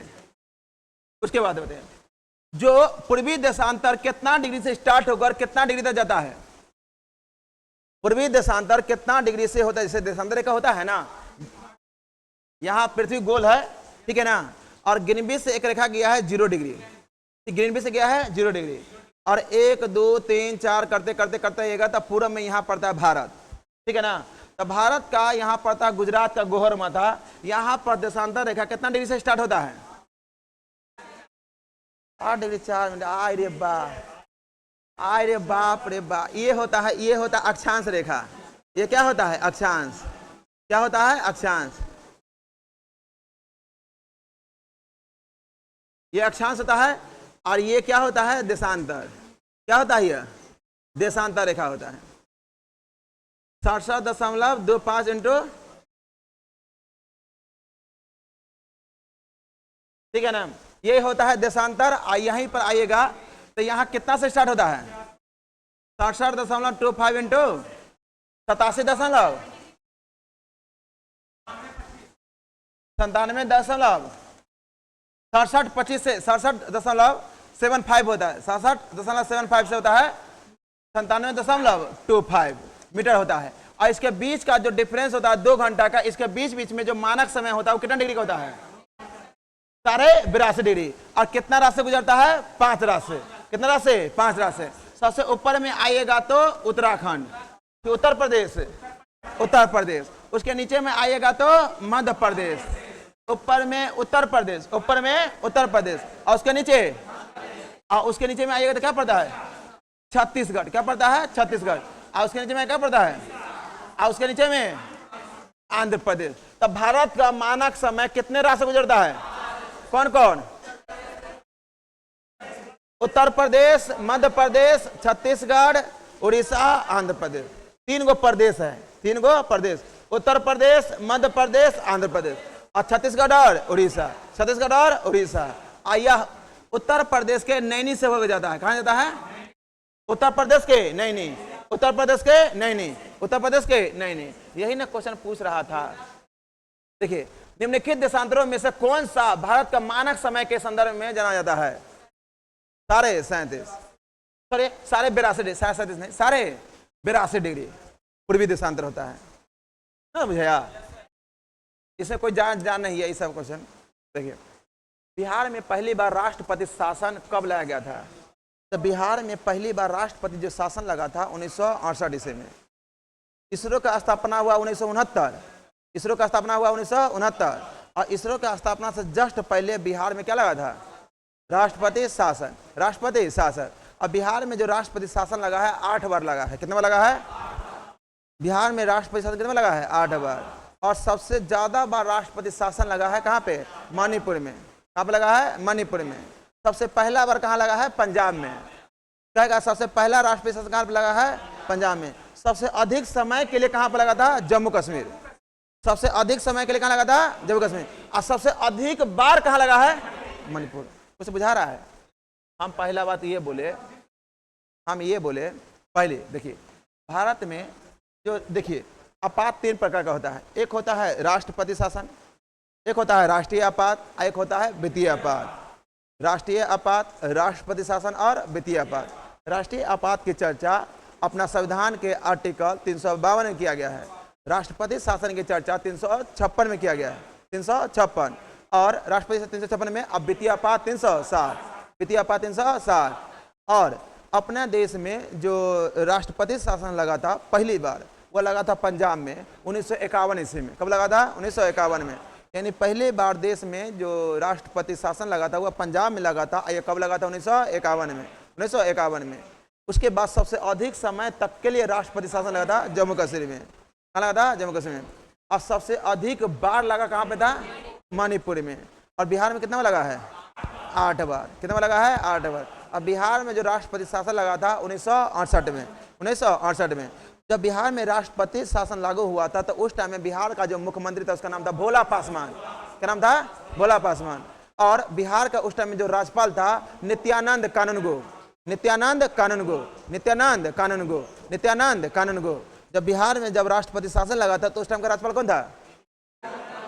अभी का राज्यपाल कौन है? राजेंद्र विश्वनाथ अलेरकर। राजेंद्र विश्वनाथ अलेरकर। याद रखिएगा जो भोला पासवान जो मुख्यमंत्री है यह प्रथम दलित मुख्यमंत्री है। कहेगा बिहार का प्रथम दलित मुख्यमंत्री कौन थे? भोला पासवान, भोला पासवान, भोला पासवान, ठीक है ना। और इसी के समय में क्या हुआ? तो ये बाद में बना है, पहला हम बोले पहला जो दलित मुख्यमंत्री थे भोला पासवान थे। अभी बीपीएससी एग्जाम हुआ ना तो बोला था बिहार में टोटल कितने मुख्यमंत्री बन चुके हैं? बताइए कितना बना हुआ है? कितना बना हुआ है बिहार में? अभी तक टोटल 23 को बीपीएससी पूछा हुआ था, आप ही के एग्जाम में पूछा था ना। 23 को मुख्यमंत्री अभी तक बन चुका है बिहार में। जो नीतीश कुमार चाचा जी है ना, 23 को मुख्यमंत्री अभी तक बन चुका है। याद रखिएगा क्या मुख्यमंत्री बन चुका है? 23 को। क्या बना हुआ है? 23 को। बिहार का प्रथम मुख्यमंत्री कौन था? श्री कृष्ण सिंह। वर्तमान मुख्यमंत्री कौन है? नीतीश कुमार। कौन है? नीतीश कुमार, ठीक है ना। कई बार शपथ ले चुका है? 9वां बारी में लिया है। उसका देखिए बता क्या रहे थे हम, बिहार में कितने बार 8% लगा है? 8 बार। पहली बार लगा था 1968, दूसरी बार लगा 1969, तीसरी बार लगा 1970, चौथी बार लगा 1977, उसके बाद लगा 1980, उसके बाद लगा 1988, फिर 1995, फिर 2005, 1999 में लगा था कुछ समय के लिए, बाकी लास्ट जो लगा था ना 2005 में जो लगा था ना, सरकार उस पर घोषणा नहीं दिया था। इंदिरा ऐसे जो लाबड़ी देवी जी मुख्यमंत्री थे उस टाइम में अस्थायी तौर पर लगा दिया था, बाकी लास्ट राष्ट्रपति शासन लगा था 2005 में। तो बिहार में कितने बार राष्ट्रपति शासन लगा है? 8 बार। कितने बार? कर्क रेखा से कितने राज्य गुजरता है? 8 राज्य। कितने ग्रह की संख्या कितने हैं? मोहम्मद शाह अब्दाली भारत में कितने बार आक्रमण किया है? 8 बार। कितने बार किया है? 8 बार। तो कर्क से गुजरने वाले राज्यों की संख्या 8, ग्रहों की संख्या 8, मोहम्मद शाह अब्दाली जो आक्रमण किया है 8, बिहार में राष्ट्रपति शासन लगा है 8 बार। कितने बार लगा है? 8 बार लगा है। कितने बार लगा है? 8 बार। सबसे पहली बार राष्ट्रपति शासन किस राज्य में? और सबसे अधिक समय तक किस राज्य में? जम्मू कश्मीर। और सबसे अधिक बार किस राज्य में? मणिपुर में। किसमें लगा है? मणिपुर। बिहार में कितने बार? मणिपुर में लगा था 10 बार। कितने बार लगा था? 10 बार। 2 बार 3 को और कर देगा राष्ट्रपति शासन, बाकी होगा नहीं। जब तक हम लोग जिंदा रहेंगे तब तक ना होगा ना, बहुत नुकसान होता है। अब देखिए प्रधानमंत्री पीवीटीजी विकास मिशन को डैश में विकास से संबंधित है। मतलब कहने का मतलब ये पीवीटीजी है क्या, ये समझाना है। प्रधानमंत्री जी शुरू किया है पार्टिकुलर वल्नरेबल ट्राइबल ग्रुप, ठीक है ना। देखिए ट्राइबल मतलब होवे करता आदिवासी है, इसका फुल फॉर्म पता रहता है, क्वेश्चन ढक से मार दे आदिवासी। इसका होते हुए करता है पीवीटी मतलब पार्टिकुलर वल्नरेबल ट्राइबल ग्रुप्स। ये ट्राइब्स मतलब क्या होता है? आदिवासी। सबसे पहले पीटीजी का स्थापना किया गया था 1973 ईस्वी में, मतलब ढेबर के द्वारा किया गया था। किसके द्वारा किया गया था? ढेबर के द्वारा किया गया था। यह ढेबर के द्वारा 1973 में पीटीजी का स्थापना किया गया। आगे चलकर 2006 ईस्वी में इसी पीटीजी से बदलकर पीवीटीजी कर दिया गया। और इसी पीवीटीजी को जो इसमें संरक्षण देने का काम किया गया वो आदिवासी के लिए दिया गया, यानी आदिवासियों को किस तरह से विकास किया जाए इसके लिए किया गया। आदिवासियों को कैसे विकास किया जाए उसके लिए बात किया गया। किसके लिए? आदिवासी के लिए। और पीवीटीजी का फुल फॉर्म क्या होता है? Particular vulnerable tribal group. Particular vulnerable tribes group. Particular vulnerable tribes group. Particular vulnerable tribes groups. उसके बाद एक क्वेश्चन आदि करंट अफेयर्स का है, ऐसे नहीं लिखना चाहिए था। भारतीय अंतरिक्ष नीति 2023 के अनुसार कौन सी संस्था अंतरिक्ष प्रौद्योगिकी के अनुसार विकास पर ध्यान केंद्रित करती है? यानी कि भारत में सबसे अधिक अंतरिक्ष पर ध्यान कौन नजर बनाने हुआ रखा हुआ है? इसरो। और इसरो का जो स्थापना हुआ था 15 अगस्त 1969 को। इसरो का जो स्थापना हुआ था 15 अगस्त 1969 को। और इसका जो मुख्यालय है वो कहाँ पे है? बेंगलुरु में। कहाँ पे है? बेंगलुरु में। इसका मुख्यालय है। एक लड़का है मेरा बहुत तेज है, वो भी रूम पर है, हम लोग से थोड़ा सीनियर है, वो बहुत तेज है, मतलब बहुत ज्यादा। मतलब उनका क्या हुआ था इस साल बिहार से उनका मेरिट नहीं बना था, सिर्फ यही क्वेश्चन के कारण। पूछा हुआ था इसरो का मुख्यालय कहां पे है, ठीक है ना। और इसरो का जो मुख्यालय है वो कहां पे है, बेंगलुरु में है। कहां पे है, बेंगलुरु। जो इसरो का जो मुख्यालय पे है वो कहां पे है, बेंगलुरु। और एक और संस्था है डीआरडीओ, और डीआरडीओ का स्थापना हुआ था 1958 में। डीआरडीओ का स्थापना कब हुआ है, 1 जनवरी 1958 का डीआरडीओ का स्थापना हुआ है 1958 में। और इस डीआरडीओ का जो मुख्यालय है वो कहां पे है, दिल्ली में। कहां पे है, दिल्ली में है। तो उनसे यह इसरो के जगह डीआरडीओ का मुख्यालय मारा गया दिल्ली, समझ रहे ना। उनका घटना लुसेंट चप्पा चप्पा याद है, हर एक लाइन याद है, चप्पा चदरा चदरा याद किए हुए हैं। आइए क्वेश्चन सिली से मिस्टेक हो गया, आज वो यहीं पर है। जो पिछले बार जो नहीं आता CGL4 CGL3 जो आया था, सबका सिलेक्शन हुआ और उनका सिर्फ यही क्वेश्चन गलत हो गया था, आज सिर्फ मिनट में छट गए थे। 109.6 था नंबर, ठीक है। और 110 पर उठाया था कट ऑफ। टीचर बोले, हम बोले CGL के लिए तो बिहार एसएससी CGL, और वो CGL समझ रहे हैं ना, 70-80 हज़ार से वेतन स्टार्ट होता है उसका। डिपार्टमेंटे मिल जाता है वो पूरा, उसके अंदर में 10 को दरोगा इधर आए बाएं दाएं करेगा। सुने ना CGL के कितना भयानक जॉब होता है, बहुत भयानक जॉब होता है, बहुत अच्छा जॉब होता है CGL का। तो आपको ये नहीं सोचना इजी है तो छोड़ देंगे, बढ़िया बढ़िया लड़का सब इजी क्वेश्चन गलत होता है, इजी क्वेश्चन गलत हुआ तो उसी भीड़ में देखते हैं ना शाम को जो भीड़, उसी भीड़ में लग रहिएगा और उसी लॉज में लेके सोचते रह जाएगा से क्या गलत हो गया, क्या गलत हो गया। हर एक क्वेश्चन पर ध्यान देना, हर एक वर्ड पर ध्यान देना है, ठीक है ना। हल्का सा मिस्टेक होगा फिर से उसी 10 लाख के भीड़ में आपको खड़ा कर देगा, हल्का मिस्टेक। याद रखना डीआरडीओ का मुख्यालय कहां पे है, दिल्ली। नहीं याद है, ड से डी और ड से दिल्ली, ड से डी और ड से दिल्ली। और इसरो का कहां पड़ता है, इसरो का कहां है, बेंगलुरु। डीआरडीओ का स्थापना हुआ 1958 में। उसी तरह अमेरिका का स्पेस एजेंसी है नासा, और नासा का भी स्थापना हुआ 1958 में। नासा का स्थापना कब हुआ है, 1958। नासा का स्थापना कब हुआ है, और डीआरडीओ का स्थापना 1958। डीआरडीओ का स्थापना 1958, नासा का स्थापना 1958, नासा का स्थापना 1958। और इसरो का स्थापना हुआ था 15 अगस्त 1969, 15 अगस्त 1969, 15 अगस्त 1969। बिहार में दूसरी बार राष्ट्रपति शासन कब लगा था, 1969। और भारत में CISF की स्थापना कब हुआ है, CISF का स्थापना 1969, CISF 1969। आइए, बास्केटबॉल के मैदान को क्या कहते हैं, देखिए बास्केटबॉल के मैदान को कहते हैं कोर्ट। क्या कहते हैं, कोर्ट। बास्केटबॉल के मैदान क्या कहते हैं, कोर्ट। जहां भी बॉल लगा रहे सबको मारिए कोर्ट। जैसे कहेगा नेट बॉल, उसके मैदान को क्या कहते हैं, कोर्ट। क्या कहते हैं, हम बोले वहां बॉल लगा, हॉकी में बॉल लगल है, ठीक है ना, और चुप रहो। बोले जहां भी बॉल लगा रहा है, जैसे नेट बॉल, ठीक है ना, नेट बॉल हो गया, वॉलीबॉल हो गया, बास्केटबॉल हो गया, हैंडबॉल हो गया, इस सभी में जहां जहां बॉल लगा रहेगा सब में क्या क्या मिलेगा, कोर्ट। बाकी 2 गो बॉल छोड़कर, एक गो फुटबॉल और एक होता है baseball.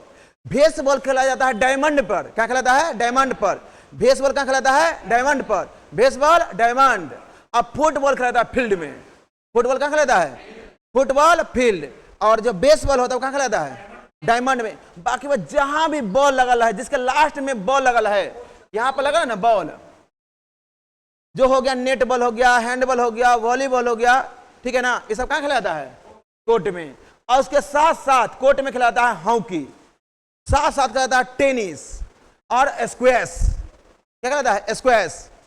Hockey, tennis, squash, hockey, tennis, squash, hockey, tennis, squash, hockey, tennis, squash. कहां खिलाता है, कोर्ट में। क्या खिलाता है, कोर्ट में। अब जिसके लास्ट में लगा रहेगा बॉल, कहां पे, कोर्ट में। बाकी 2 गो बॉल छोड़कर फुटबॉल और बेसबॉल। बेसबॉल डायमंड पे, बेसबॉल डायमंड पे, बेसबॉल डायमंड पे, और फुटबॉल फील्ड में, फुटबॉल फील्ड में। इसके बाद राज्यसभा के कितने सदस्य मनोनीत किए जाते हैं। राज्यसभा में राष्ट्रपति के द्वारा शिक्षा, साहित्य, कला और विज्ञान के क्षेत्र में लगभग 12 व्यक्तियों को क्या किया जाता है, मनोनीत किया जाता है। क्या कहता है, सचिन तेंदुलकर राज्यसभा का सदस्य है। अब शायद हट गया है, तो राज्यसभा सदस्य सचिन तेंदुलकर तो वो किससे थे? चुनाव लड़के जीत के गए थे कि मनोनीत किया गया था उनको? मनोनीत किया गया था। राजसभा में राष्ट्रपति के द्वारा जो मनोनीत किया था 12 सदस्य, 21 देश से लिया गया है। आयरलैंड से लिया गया। कहां से लिया गया है? आयरलैंड से। कहां से लिया गया है? आयरलैंड से। और एक क्वेश्चन अभी बिहार पुलिस से पूछा हुआ था 18 तारीख वाला एग्जाम में, 18 तारीख के एग्जाम पूछा हुआ था, ठीक है ना? उसमें यह क्वेश्चन पूछा हुआ था, राज्यसभा में, क्वेश्चन ठीक सुनिएगा, राज्यसभा में 1/3 सदस्य, तो नहीं बोला, राज्यसभा में 1/3 सदस्य 2 वर्ष पर पद मुक्त होता है, इसका चर्चा किस आर्टिकल में किया गया है? राज्यसभा एक अस्थायी सदन होता है ना? राज्यसभा एक अस्थायी सदन है जिसका भागलपुर सेंटर था, बोल रहे हैं मेरे रूम पर से आया, रूम पर हम उसको बता दिए हैं, ठीक है ना, इसलिए वो खुद रहा है। तो राज्यसभा,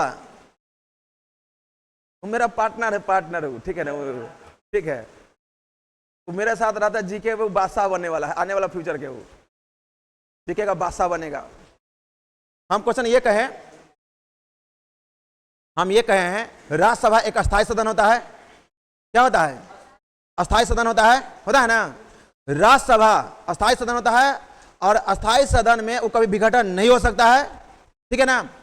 और इसमें 1/3 सदस्य प्रत्येक 2 वर्ष पर पदमुक्त होता है, इसका चर्चा किस आर्टिकल में किया गया है? किसमें किया गया है? नहीं पता है ना? 83 के 1 में किया गया है। किसमें किया गया है? आर्टिकल 83 के 1 में, 83 के 1 में, 83 के 1 में। और सिर्फ राज्यसभा का चर्चा किसमें किया है? 80 में। राज्यसभा चर्चा 80 में, राज्यसभा 80, किसमें किया गया है? 80। और राज्यसभा एक अस्थायी सदन है, इसका चर्चा किसमें है? 83 के 1, 83 के 1, 83 के 1।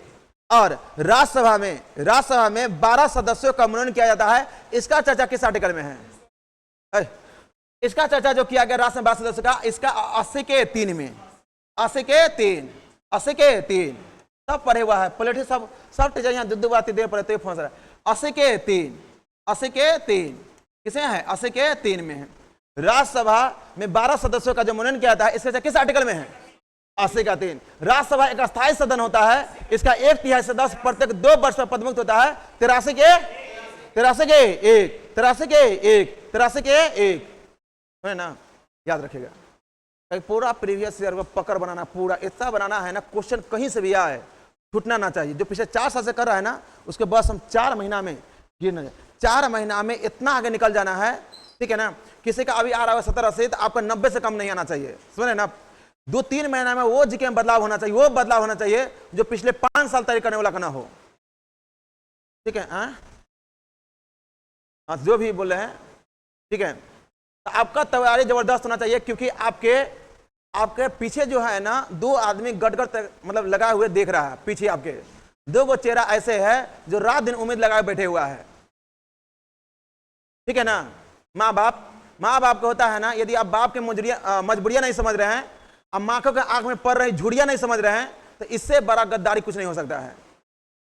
जैसे हम लोग थोड़ा बड़े हो रहे हैं, हम लोग का माँ बाप धीरे धीरे क्या हो रहा है? छोटे होते जा रहे हैं, उनके आंखों में झुरिया पड़ते जा रहा है। हम मम्मी साहब का हाथ है ना सिकुड़ गया है अब, ठीक है ना? तो कम से कम उस झुरिया पड़ने से पहले बढ़िया से उसको वो चीज लाके दिखा देना है जो उनका चेहरा पर है ना खुशी जगमगा उठे, और वो आपके हाथ में है। इस साल इतना वैकेंसी है, आप वो कर सकते हैं। कोई ना कोई माई का लाल होवे करेगा, वो करेगा। आप क्यों नहीं कर सकते हैं? जो माई का लाल दूध पिया, आप दूध नहीं पिए हैं क्या? अभी तो पिए हुए हैं। जो खाना वो खाता है, वो आप खाना नहीं खाते क्या? अभी तो खाते हैं। जितना भगवान उसके लिए ऑक्सीजन दे रहा है, नाइट्रोजन दे रहा है, उतना ऑक्सीजन आपको भी मिल रहा है, उतना नाइट्रोजन आपको भी मिल रहा है, ठीक है ना? ये सब आपको मिला है, तो ये सब चीज आपको भी करना पड़ेगा, ठीक है ना? ऐसे ध्यान रखिए। उसका आगे क्या है? विजयनगर साम्राज्य में अमरम शब्द का अर्थ क्या होता है? तब विजयनगर साम्राज्य में अमरम का अर्थ क्या होता है? देखिए, विजयनगर साम्राज्य का जो स्थापना हुआ था ना, हरियर और बुक्का नामक व्यक्ति ने किया था 1333 में, 1333 में। और विजयनगर साम्राज्य का जो राजधानी था वह हम्पी था। कहां पे था? हम्पी, कर्नाटक में पड़ता है। कहां पड़ता है? कर्नाटक में। तो विजयनगर साम्राज्य का जो स्थापना किया 1333 ईस्वी में किसने किया था? हरियर और बुक्का, हरियर और बुक्का। अब बताए 1333 एक और आदमी विदेशी यात्री भारत में आया था, इब्न बतूता, कौन आया था? Ibn Battuta. उस टाइम में भारत में किसका शासक था? मोहम्मद बिन तुगलक एम बेटे। उसी समय में विजयनगर साम्राज्य की स्थापना हुआ 1333 में। अब विजयनगर साम्राज्य की जो स्थापना हुआ तो उस समय स्थापना हुआ तो उसका राजधानी कहाँ बनाया था? हम्पी। क्या बनाया था? हम्पी। और अपना जो राष्ट्रीय भाषा बनाया था तेलुगु। कौन सा भाषा बनाया था? तेलुगु। और इसमें 4 गो वंश था। कितने वंश था? 4 गो। संगम, सालोव, तुलुव, अराबिडु। संगम, सालोव, तुलुव, अराबिडु। संगम, सालोव, तुलुव, अराबिडु। संगम, सालोव, तुलुव, अराबिडु। संगम, सालोव, तुलुव, अराबिडु। और इसी विजयनगर साम्राज्य के दौरान मतलब 5 गो विदेशी यात्री आया था। कितने विदेशी यात्री आया था? 5 गो विदेशी यात्री आया था। एक आया था निकोलो कांटी। निकोलो कांटी आया था या देवराय प्रथम। देवराय प्रथम। और अब्दुल रज्जाक जो आया था देवराय द्वितीय।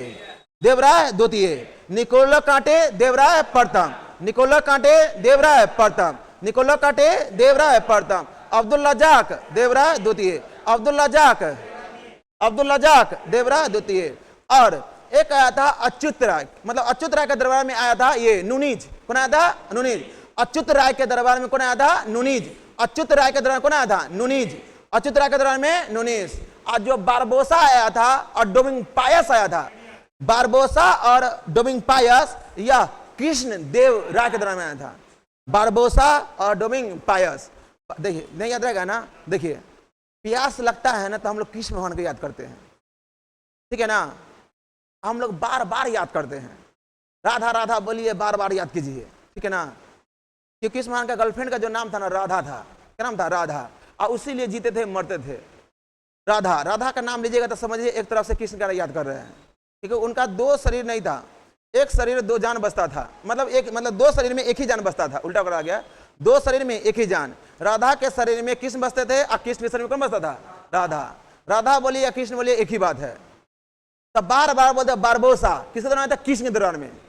कृष्णदेव राय, कृष्णदेव राय, कृष्णदेव राय। बार बार बारबोसा। और डोमिंग पायस, डोमिंग पायस, डोमिंग पायस किसके दौरान में था? कृष्णदेव राय। किस दौरान था? कृष्णदेव राय। इतना बात याद रखें। किसके बारे में? विजयनगर। विजयनगर साम्राज्य की स्थापना 1333। और इसका राजधानी कहाँ था? हम्पी।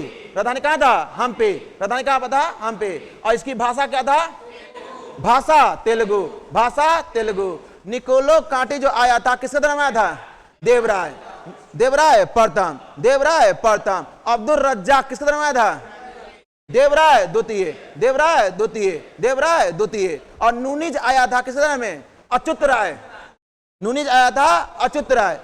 नुनीज आया था अच्युत राय। बारबोसा और डोमिंग पायस किस दौरान? बारबोसा और डोमिंग पायस। बारबोसा और डोमिंग पायस किस दौरान? उसके बाद राष्ट्रपति की सलाह से, राष्ट्रपति किसकी सलाह से, मतलब डैश, राष्ट्रपति किसकी सलाह से लोकसभा को भंग कर सकता है? लोकसभा जो होता है ना, लोकसभा जो होता है इसका चर्चा आर्टिकल 81 में किया गया है। और यह अस्थायी सदन होता है। इसको जो मन करेगा राष्ट्रपति, प्रधानमंत्री और मंत्रिपरिषद के सलाह से आर्टिकल 85 के तहत भंग कर सकता है। यानी आर्टिकल 85 में क्या कहेगा? राष्ट्रपति मंत्रिपरिषद के सलाह से सत्र का सत्रावसान, विघटन और स्थगन कभी भी कर सकता है। सत्र का सत्रावसान, विघटन और स्थगन यह कभी भी कर सकता है। किसके तहत? आर्टिकल 85 के तहत। कौन करेगा? यह राष्ट्रपति। किसकी सलाह से करेगा? प्रधानमंत्री और मंत्रिपरिषद। बताइएगा तो प्रधानमंत्री की नियुक्ति राष्ट्रपति करता है, किस आर्टिकल के तहत करता है? कुछ बोले। प्रधानमंत्री की नियुक्ति राष्ट्रपति करता है, किस आर्टिकल करता है? देखिए इसके जस्ट 10 पीछे आ जाइए। 75 के 1, 75 के 1, 75 के 1। यानी कि राष्ट्रपति प्रधानमंत्री और प्रधानमंत्री के सलाह से मंत्रिपरिषद का जो नियुक्ति करता है वह 75 के 1, 75 के 1, 75 के 1। तो 75 के 1 के तहत राष्ट्रपति प्रधानमंत्री और प्रधानमंत्री के सलाह से मंत्रिपरिषद का जो नियुक्ति करता है 75 के 1। उसके बाद 75 का 2 क्या कहता है? जितना भी मंत्री होगा, मंत्रिपरिषद होगा, यह राष्ट्रपति क्या होगा? प्रसाद प्रयत्न होगा, प्रसाद प्रयत्न होगा। उसके बाद 75 के 3 क्या कहता है? 75 के 3 के तहत, 75 के 3 के तहत मंत्रिपरिषद होगा। मंत्रिपरिषद वह सामूहिक रूप से लोकसभा के प्रति जिम्मेदार होगा। इसका चर्चा किसमें है? 3 में है। मंत्रिपरिषद सामूहिक रूप से लोकसभा का प्रति जिम्मेदार होगा। इसका चर्चा किस आर्टिकल में है? उसे जा रहा है कि ऊपर जा रहा है? वो जा रहा है। उसके बाद 75 के 4 में क्या है? राष्ट्रपति, मुख्यमंत्री, प्रधानमंत्री और मंत्रिपरिषद का शपथ दिलवाएंगे। इसका चर्चा किसमें है? 75 के 4, 75 के 4। और कोई भी मंत्रिपरिषद या कोई भी मंत्री बिना संसद का सदस्य होते हुए भी यदि किसी सदन का सदस्य बन जाता है तो उसका 6 महीने के अंतर्गत किसी भी सदन का सदस्यता लेना पड़ेगा। यदि नहीं लेता है तो उसको हटा दिया जाएगा। इसका चर्चा किसमें है? 75 के 5, 75 के 5, 75 के 5। तो 75 के बारे में यही 5 की बात याद रखना है। पहला, राष्ट्रपति प्रधानमंत्री को नियुक्ति करेगा। एक, किसी को पहले हम क्या किए? नियुक्ति करे हैं। एक, क्या कहे हैं? एक। उसकी नियुक्ति करके हम प्रसादी खिलाएंगे। 2, प्रसादी खिलाएंगे, प्रसाद प्रयत्न जब मन करेगा तब प्रसादी खिलाएंगे। 2, पहले आए हैं नियुक्ति किए हैं, 2 में प्रसादी खिलाए हैं। पहले नियुक्ति, तब क्या कहा है? प्रसादी। उसके बाद आप लोग क्या पढ़ाई पर झुका दिए हैं, यानी आप सभी लोग किसके प्रति जिम्मेदार है? हमारे पर। अभी आप लोग किसके प्रति? हमें प्रति है ना। अभी कुछ भी होगा तो कौन इसका जवाबदेह होगा? हम होंगे ना। तो उसी तरह जो मंत्रिपरिषद होता है तो किसके प्रति जवाबदेह होगा? लोकसभा के प्रति मंत्रिपरिषद, यानी स्टूडेंट लोग हमारे प्रति जिम्मेदार है। उसी तरह मंत्रिपरिषद किसके प्रति जिम्मेदार होगा? लोकसभा के प्रति। किसके प्रति होगा? लोकसभा के प्रति। उसके बाद आप लोग का नौकरी हो जाएगा तो शपथ कौन दिलवाएगा? हम शपथ ने कसम खिलवाएंगे, ठीक है ना। तो आपको 1 साल यानी 6 महीना के अंदर हर हालत में जॉब लेना पड़ेगा, ठीक है ना। कसम बाकी बात नहीं मानते हैं। कितनों कहते हैं मोबाइल नहीं चलाते, मोबाइल चलवे करेगा, ठीक है ना।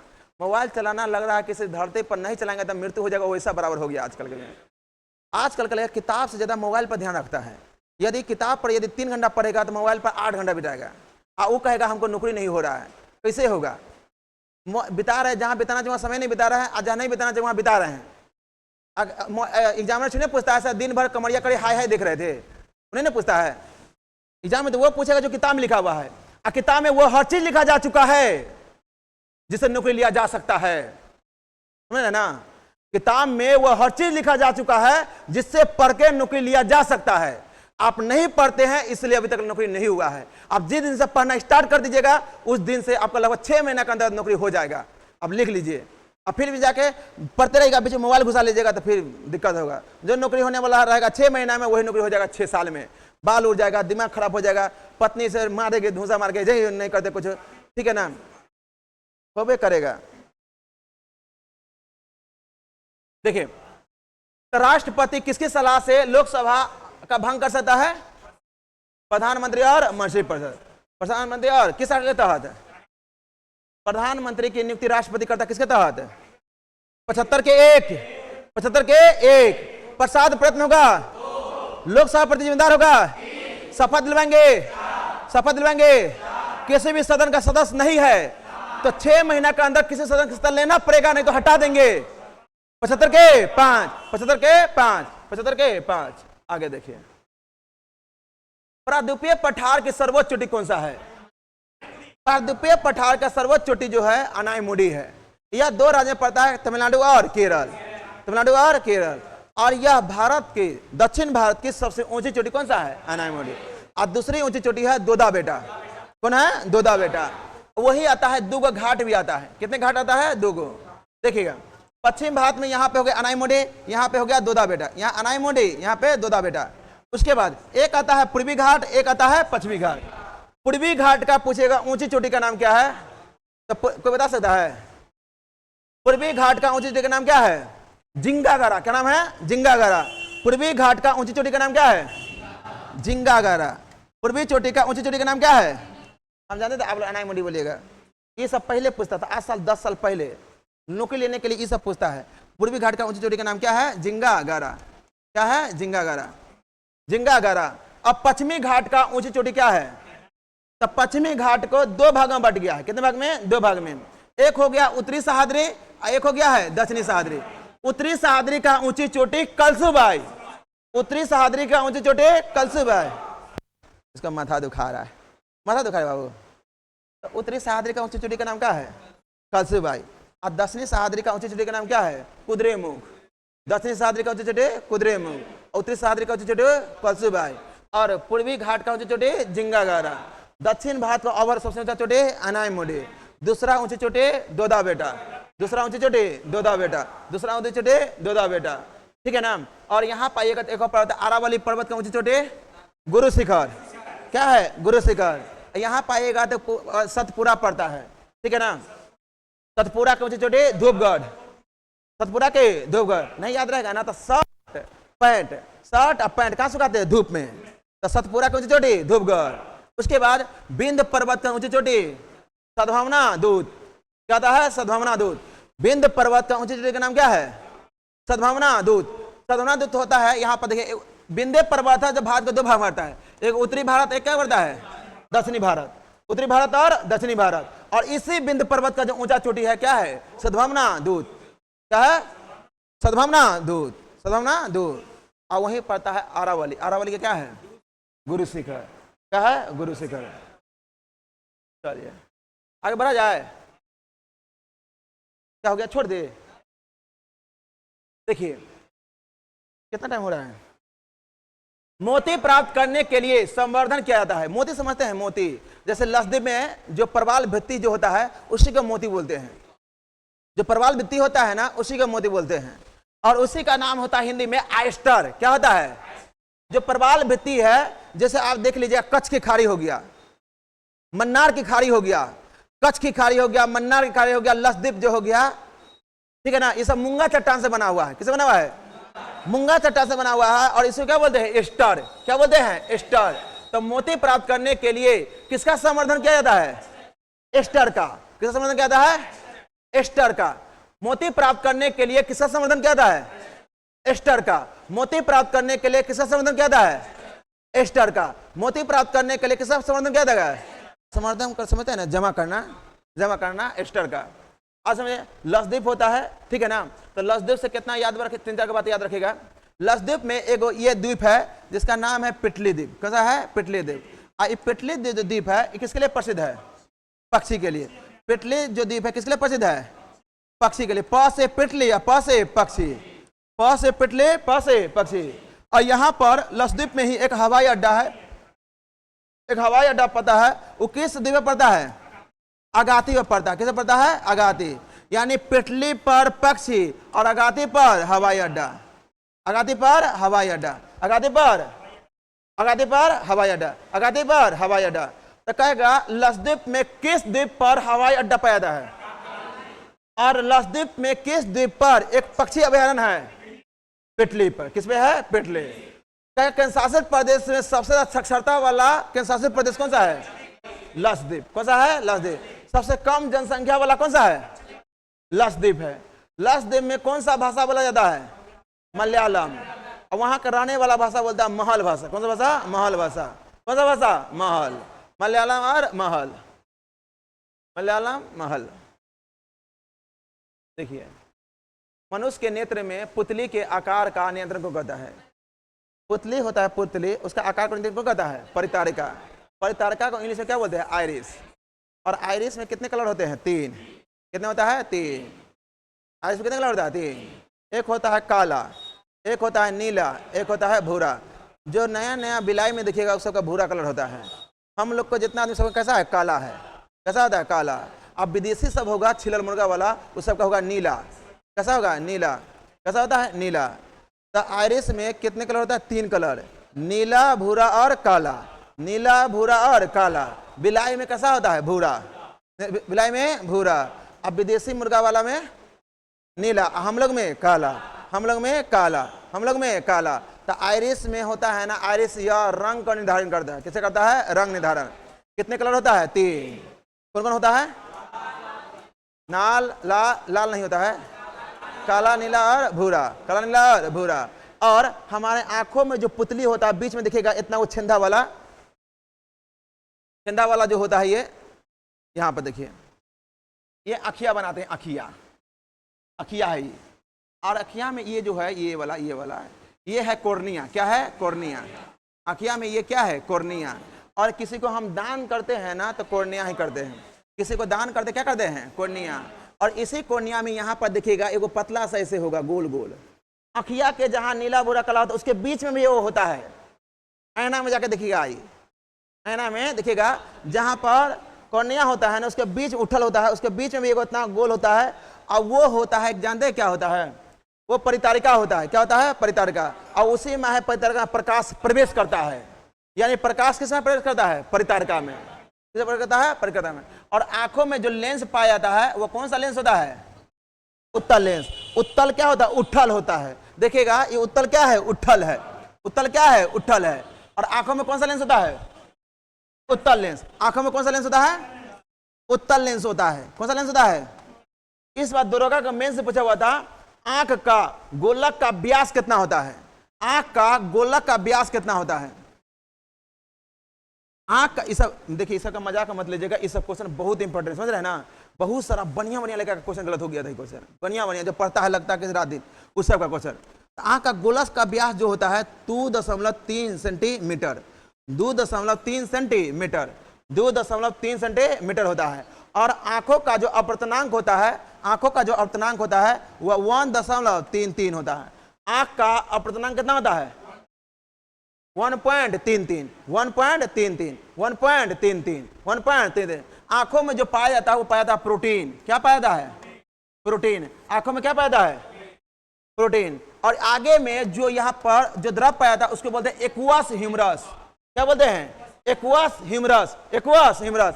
और इसके पीछे में जो द्रव पाया जाता है, इसके पीछे में यानी अखिया के आगे वाला में पाया जाता है एक्वस, और पीछे में पाया जाता है विट्रस। क्या पाया जाता है? Vitreous humours. आगे में एक्वस और पीछे में विट्रस, आगे में एक्वस और पीछे में। आंखों में क्या पाया जाता है? प्रोटीन। आंखें में क्या पाया जाता है? आंखों का गोलक का व्यास कितना होता है? 2.3। आंखों में जो अपवर्तनांक होता है कितना होता है? 1.33, 1.33। आंख में कौन सा लेंस होता है? क्या? हाँ, सिरे ऐसे माइक्रोस्कोप में इसको मापते हैं, माइक्रोस्कोप में, ठीक है ना? अपवर्तनांक होता है, इसको माइक्रोस्कोप में ऐसे मापते हैं, ठीक है ना? यू लिखते हैं ना, यू टाइप का ऐसे लिख देते हैं, माइक्रो ऐसे टाइप को लिख देते हैं। उसके बाद आंखों में कौन सा लेंस होता है? आंखों में कौन सा लेंस होता है? आंखों में कौन सा लेंस होता है? उत्तल लेंस। और हम लोग क्या दान करते हैं? आंखों में प्रकाश प्रवेश किस में करता है? परितारिका। कौन करता है? परितारिका। और परितारिका जो आइरिस होता है कितने कलर का होता है? कौन कौन?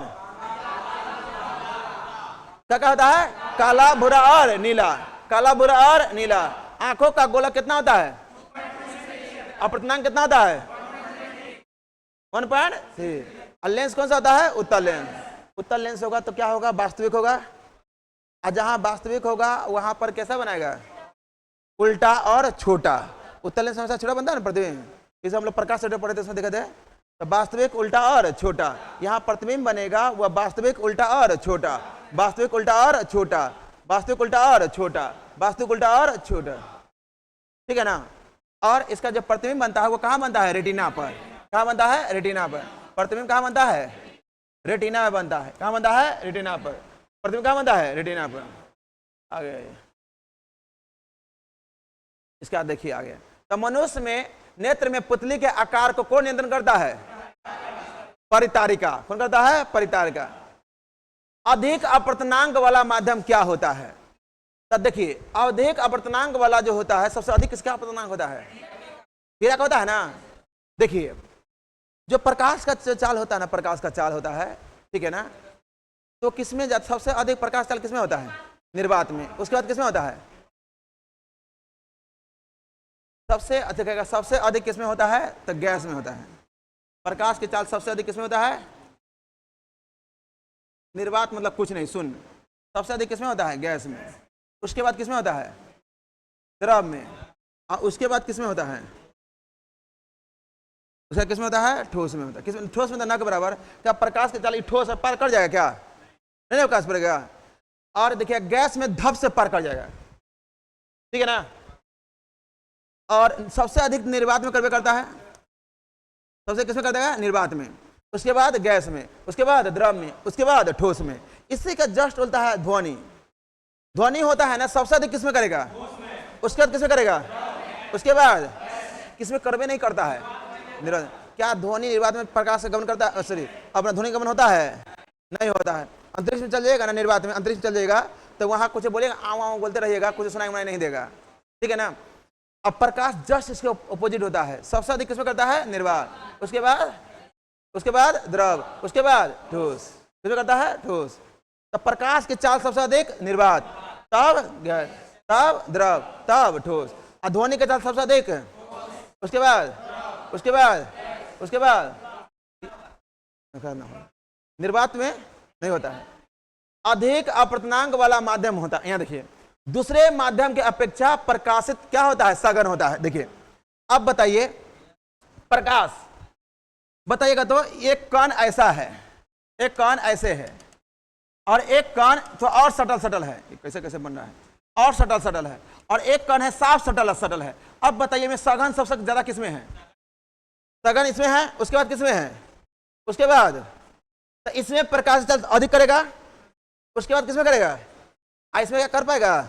नहीं कर पाएगा। तो वही चीज यहां पर था, अधिक अपर्तनांक वाला माध्यम, जिसमें अधिक अपर्तनांक जो ज्यादा सघन होगा, तो उसमें क्या होगा? दूसरे माध्यम की अपेक्षा प्रकाशिक कण क्या होगा? सघन होगा। कि प्रकाश का कण सघन होगा तो क्या प्रकाश का पार कर पाएगा? नहीं कर पाएगा।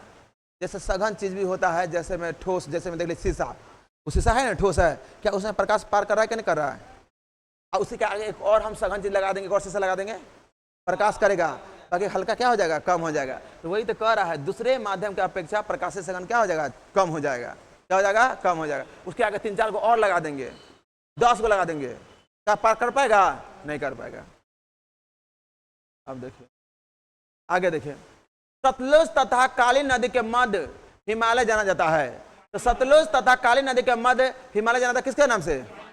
कुमायूं के नाम से। किसके नाम से? कुमायूं के नाम से। एक बहुत बड़ा भूगोलवेत्ता था जिसका नाम था सर सिडनी बुर्राड। हाँ, सर सिडनी जो बुर्राड था, उसने हिमालय को 4 भागों में बांटा। कितने भाग में बांटा था? 4 भागों में। उसने हिमालय को यहां से पूर्व से पश्चिम से लेकर हिमालय को कितने भाग में बांटा? 4 भागों में बांटा था। सर सिडनी बुर्राड ने हिमालय को कितने भागों में बांटा था? 4 भागों में बांटा था। कितने भागों में बांटा था? 4 भागों में। सर सिडनी बुर्राड ने हिमालय को कितने भागों में बांटा था? 4 भागों में बांटा था। कितने भागों में बांटा था? 4 भागों में बांटा था। कहला तू भाग रहा है। कितने भाग में बांटा था? 4 भागों में। 4 भागों में। अब जो सबसे पहला वाला हिमालय का भाग था उसके बोलते हैं पंजाब। क्या बोलते हैं? पंजाब हिमालय। उसके बाद जो था हिमालय, कुमायूं हिमालय। क्या था? कुमायूं। उसके बाद जो हिमालय था नेपाल। कौन सा था? नेपाल। और उसके बाद क्या था? असम। क्या था? असम। असम था। क्या था? असम। असम। क्या था? असम। पंजाब, कुमायूं, नेपाल और असम। पंजाब, कुमायूं, नेपाल और असम। पंजाब का जो लंबाई था 560 मीटर। कितना था? 560। कुमायूं का था 320। नेपाल का था 800। कितना है? 800। और असम का कितना है? 720। अब बताइए क्या कौन सा हिमालय सबसे बड़ा है? नेपाल। और सबसे छोटा कौन सा है? कुमायूं। बताइए 800 बड़ा है कि 700 बड़ा है? 800। तो कहे कौन सा हिमालय सबसे बड़ा है? और सबसे छोटा हिमालय कौन सा है? कुमायूं। अब देखिए यहां से एक नदी निकलता है, तिब्बत के मानसरोवर से एक नदी निकलता है, सिंधु। कौन सा निकलता है? सिंधु। कौन सा नदी? सिंधु। तिब्बत के मानसरोवर से एक नदी निकलता है जिसका नाम क्या है? सिंधु। कौन सा नदी है? सिंधु। तिब्बत के मानसरोवर से एक नदी निकलता है जिसका नाम क्या है? सिंधु। और इसी मानसरोवर से एक और नदी निकलता है जिसका नाम है सतलज। क्या नाम है? सतलज। क्या नाम है? सतलज। एक सिंधु है, एक क्या है? सतलज है। क्या है? सतलज। तो सिंधु और सतलज के बीच कौन सा हिमालय है? सिंधु और सतलज के बीच कौन सा हिमालय है? सतलज के बीच कौन सा हिमालय है? पंजाब हिमालय। और इसी से नीचे में आएगा उत्तराखंड से एक और नदी निकलता है जिसका नाम है काली नदी। कौन सा नदी? काली नदी। अब देखिए सतलज और काली के बीच कौन सा हिमालय है? कुमायूं। कौन सा है? कुमायूं। उसके बाद यहां पर आइएगा तो एक नदी निकलता है जिसका नाम है क्या है? तीस्ता। कौन सा है? तीस्ता। यहां से एक नदी निकलता है जिसका नाम क्या है? तीस्ता। सिक्किम के ऊपर से क्या नाम है? तीस्ता। और तीस्ता है, तीस्ता या तीस्ता, किसके किसके बीच में पड़ता है? तो देखिए काली और तीस्ता के बीच कौन सा हिमालय है? नेपाल हिमालय। और सबसे लास्ट में आइएगा तो असम साइड में एक हिमालय पड़ता है जिसका नाम है दिहांग। कैसा है? दिहांग। एक नदी है दिहांग। क्या है? दिहांग। तो क्वेश्चन याद रखिएगा। सिंधु और सतलज के बीच कौन सा हिमालय है? पंजाब। सतलज और काली के बीच कौन सा हिमालय है? कुमायूं। और काली और तीस्ता के बीच कौन सा हिमालय है? नेपाल। और तीस्ता और दिहांग के बीच कौन सा हिमालय है? असम। कौन सा हिमालय है? असम। सिंधु और सतलज पंजाब। सिंधु और सतलज पंजाब। और सतलज और काली और तीस्ता, काली और तीस्ता नेपाल। और तीस्ता और दिहांग, तीस्ता और दिहांग, तीस्ता और दिहांग असम। सबसे बड़ा हिमालय कौन सा है और सबसे छोटा कौन सा है? क्वेश्चन आ जाएगा किन नदियों के बीच का हिमालय सबसे छोटा है? हम पूछ रहे हैं, गौर सुनिए क्वेश्चन, बहुत तरह पूछा, ये आपका बहुत तरह पूछा हुआ। कौन सा नदियों के बीच का हिमालय सबसे छोटा है? सतलज और काली। अब गौर से सुनिएगा, किस नदियों के बीच का हिमालय सबसे बड़ा है? काली और तीस्ता, काली और तीस्ता, काली और तीस्ता, काली और तीस्ता। कभी क्रम पूछेगा तो कभी बंटवारा पूछ देगा, तो कभी दो नदी का नाम पूछ देगा, उसमें हिमालय का नाम। लगभग 5-6 क्वेश्चन से बना देगा, जितना टाइप का मन करेगा उतना टाइप का बना देगा। डायरेक्ट पूछा कौन सा हिमालय सबसे बड़ा है? नेपाल। या सबसे छोटा कौन सा है? और कौन नदियों के बीच का हिमालय सबसे छोटा है? सतलज और काली। और सबसे बड़ा किसके बीच है? तीस्ता। और असम हिमालय किसके किसके बीच है? तीस्ता और दिहांग। हिमालय को 4 भागों किसने बांटा था? सार सिडनी बुर्राड, सार सिडनी बुर्राड, सार सिडनी बुर्राड, सार सिडनी बुर्राड, सार सिडनी बुर्राड। उसके बाद सरकार द्वारा अवरोध अथवा प्रतिबंधों को हटाना क्या कहलाता है? उदारीकरण। सरकार द्वारा अवरोध तथा प्रतिबंधों को हटाना क्या कहलाएगा? उदारीकरण। 1991 में एलपीजी आया था। क्या था? एलपीजी। ठीक है ना? एलपीजी आया था। क्या आया था? एलपीजी। और एलपीजी जो आया था, एलपीजी एलपीजी, देखिए एल मतलब होता है लिबरलाइजेशन, लिबरलाइजेशन मतलब होता है उदारीकरण। पी मतलब होता है प्राइवेटाइजेशन, मतलब कि प्राइवेट करना। और जी मतलब होता है ग्लोबलाइजेशन, और ग्लोबलाइजेशन मतलब होता है वैश्वीकरण। क्या होता है? वैश्वीकरण।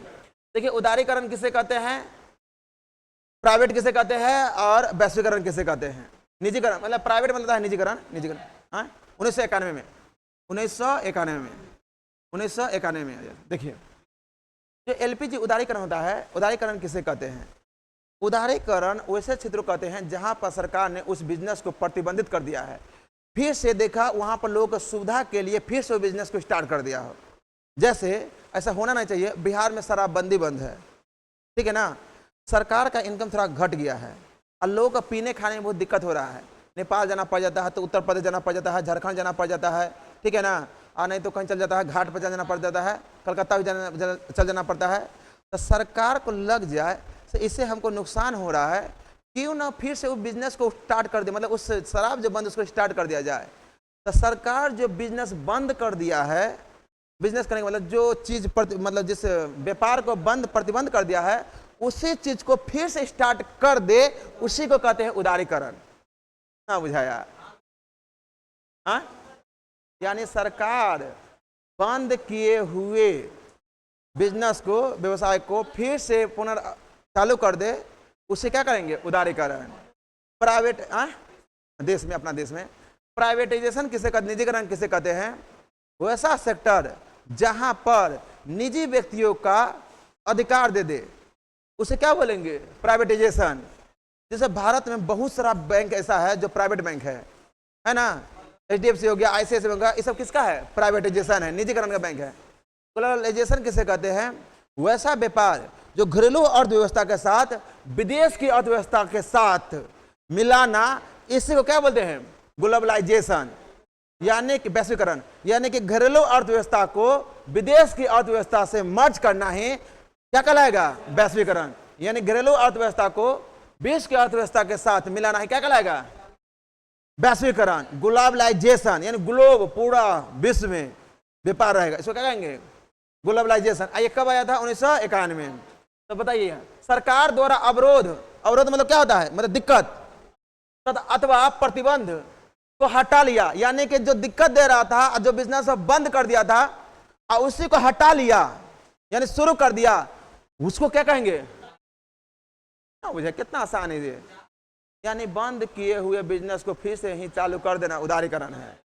निजी व्यक्तियों को मालिक बना देना ही निजीकरण है। प्राइवेट व्यक्ति को मालिक बना देना क्या कहलाएगा? प्राइवेटाइजेशन। उसके बाद घरेलू अर्थव्यवस्था को विश्व की अर्थव्यवस्था के साथ मिला देना क्या कहलाएगा? ग्लोबलाइजेशन। उसके बाद देखिए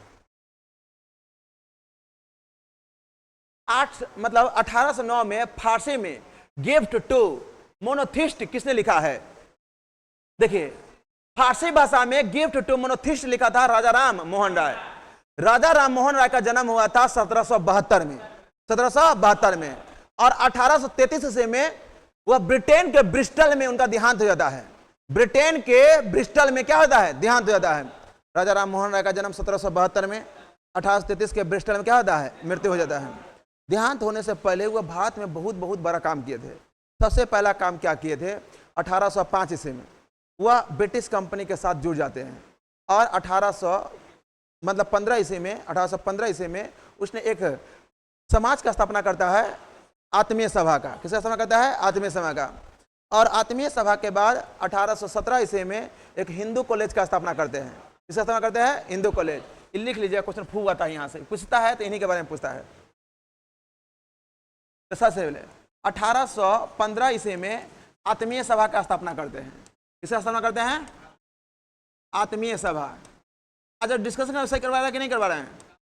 जो डिस्कशन करवाए सही है कि नहीं है? नहीं है सही। बाकी जिसको कहे तो वही लोग नहीं आया है। अरे अपना क्लास में बोले तो वही कोई नहीं आया है, अपना लोग साथ नहीं देता है। आत्मीय सभा। और डर तो लग रहा है ये लोग भी नहीं आते तो हम कर लगता पत्थर उनका पिंड आके गिर गया है, ऐसे लगता है। ठीक है ना, एक आदमी से नहीं हो सकता है। ठीक है।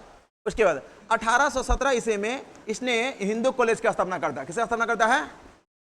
देखिए यही क्वेश्चन को घुमा घुमा के घटना चक्र का 20 गो पेज है, बस यही चारों क्वेश्चन का, यही चारों क्वेश्चन घटना चक्र में 20 गो क्वेश्चन है, मतलब 20 गो पन्ना है।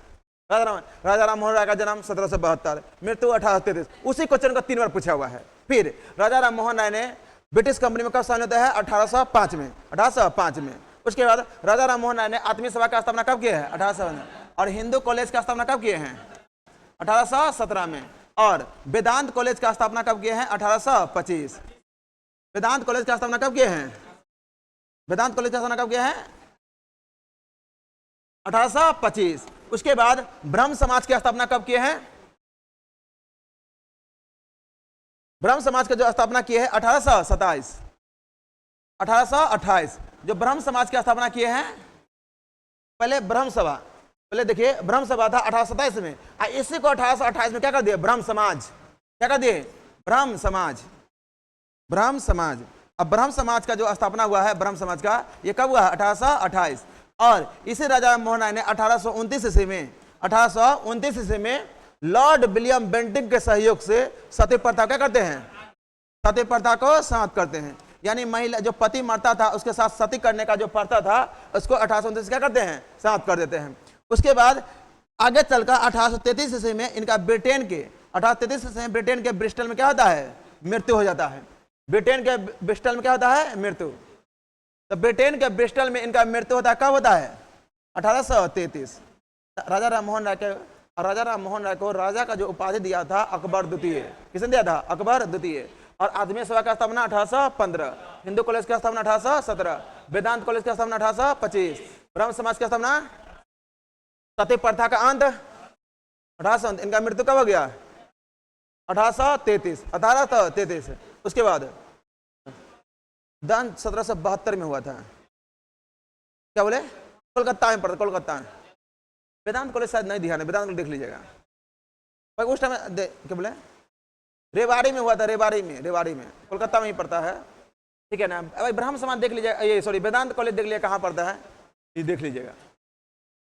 बुझाया? तो आत्मीय सभा का स्थापना 1815, हिंदू कॉलेज का स्थापना 1817, वेदांत कॉलेज 1825, ब्रह्म समाज 1828, सती प्रथा 1829, और मृत्यु कब हो गया? 1833। उसके बाद देखिए क्वेश्चन आया था बिजर पाय खबरों में था, वो क्या है? बिजर पाय जो है, बिजर पाय खबरों में था। हाँ, बिपरजॉय क्या है? तो चक्रवात है। जैसे विपर्जय हो गया, अरब सागर में आने वाला चक्रवात था। जैसे एगो चक्रवात था अरब सागर में आया था तेज, क्या था तेज। एक और चक्रवात हाल फिलहाल में आया था आसान, क्या था आसान। तो तेज हो गया, विपर्जय हो गया और आसान हो गया। इस सभी चक्रवात जो आया है ये सब अरब सागर में आया है। कहां पे आया है? अरब सागर में। विपर्जय, तेज और आसान, ये सब चक्रवात कहां आया है? अरब सागर में। अब विपर्जय का जो नामकरण किया था इस बांग्लादेश, किसने किया है?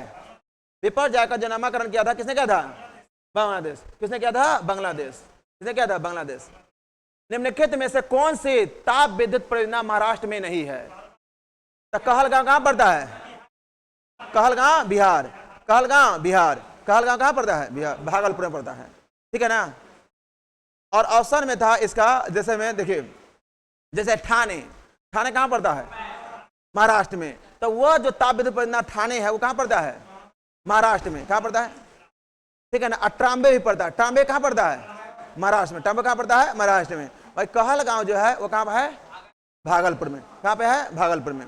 उसके बाद किस वस्तु मतलब किसी वस्तु का चंद्रमा पर भार पृथ्वी के भार का कितना गुना हो जाता है?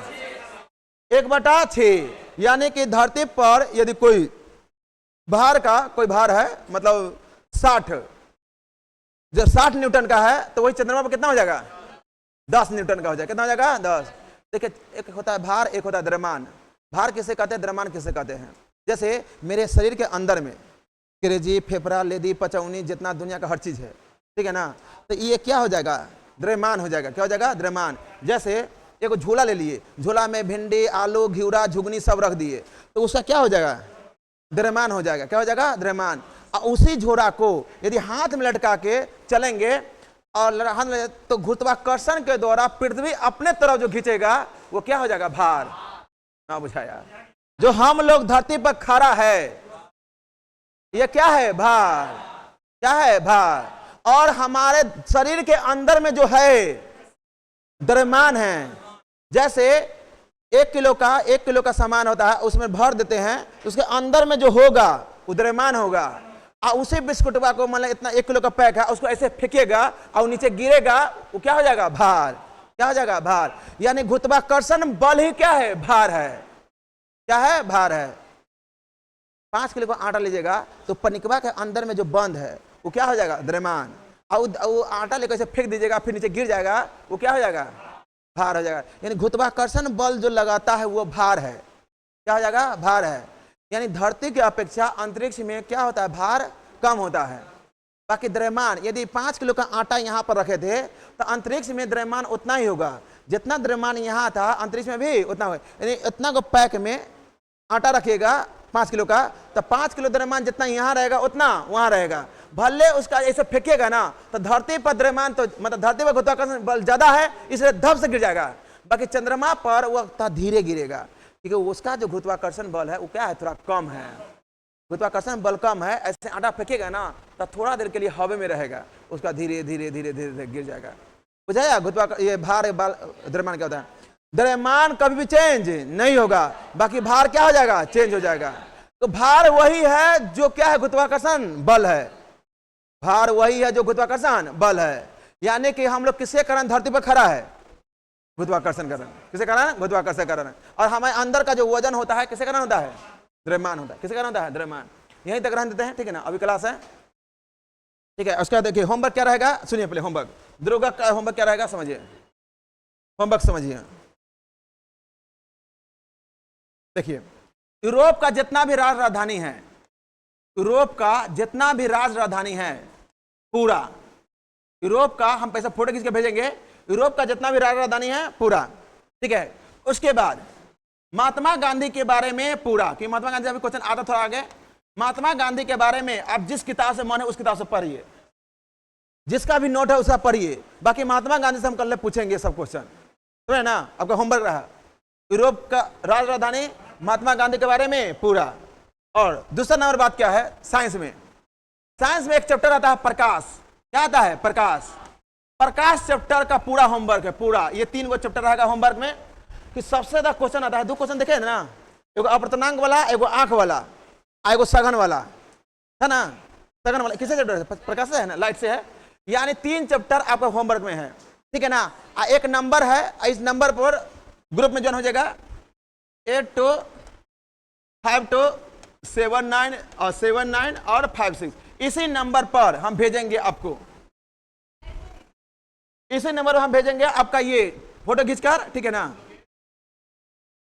आप लोग को ऐड हो जाएगा, फोटो खींच कर भेजेंगे इस नंबर पर, और लड़का इस नंबर ज्वाइन हो जाएगा। भेज दीजिएगा हाय, हम हाय लिख दीजिएगा, भेज देंगे, ठीक है ना। 82527979। हाँ खड़ा खड़ा पूछे, किसी से पूछेंगे, समझे ना। कल का ये होमवर्क रहा है। दरोगा में क्या पूछता है या बिहार सेशन में क्या पूछता है, एक एक नस पर बार होना चाहिए। जो सबसे ज्यादा पूछता है उसका हर एक अंक याद होना चाहिए। पढ़ने के लिए बहुत चीज है, ठीक है ना। टारगेट तरीके से पढ़ाएंगे, जो टॉप स्कोरर होना चाहिए, समझे ना। रहने देते हैं।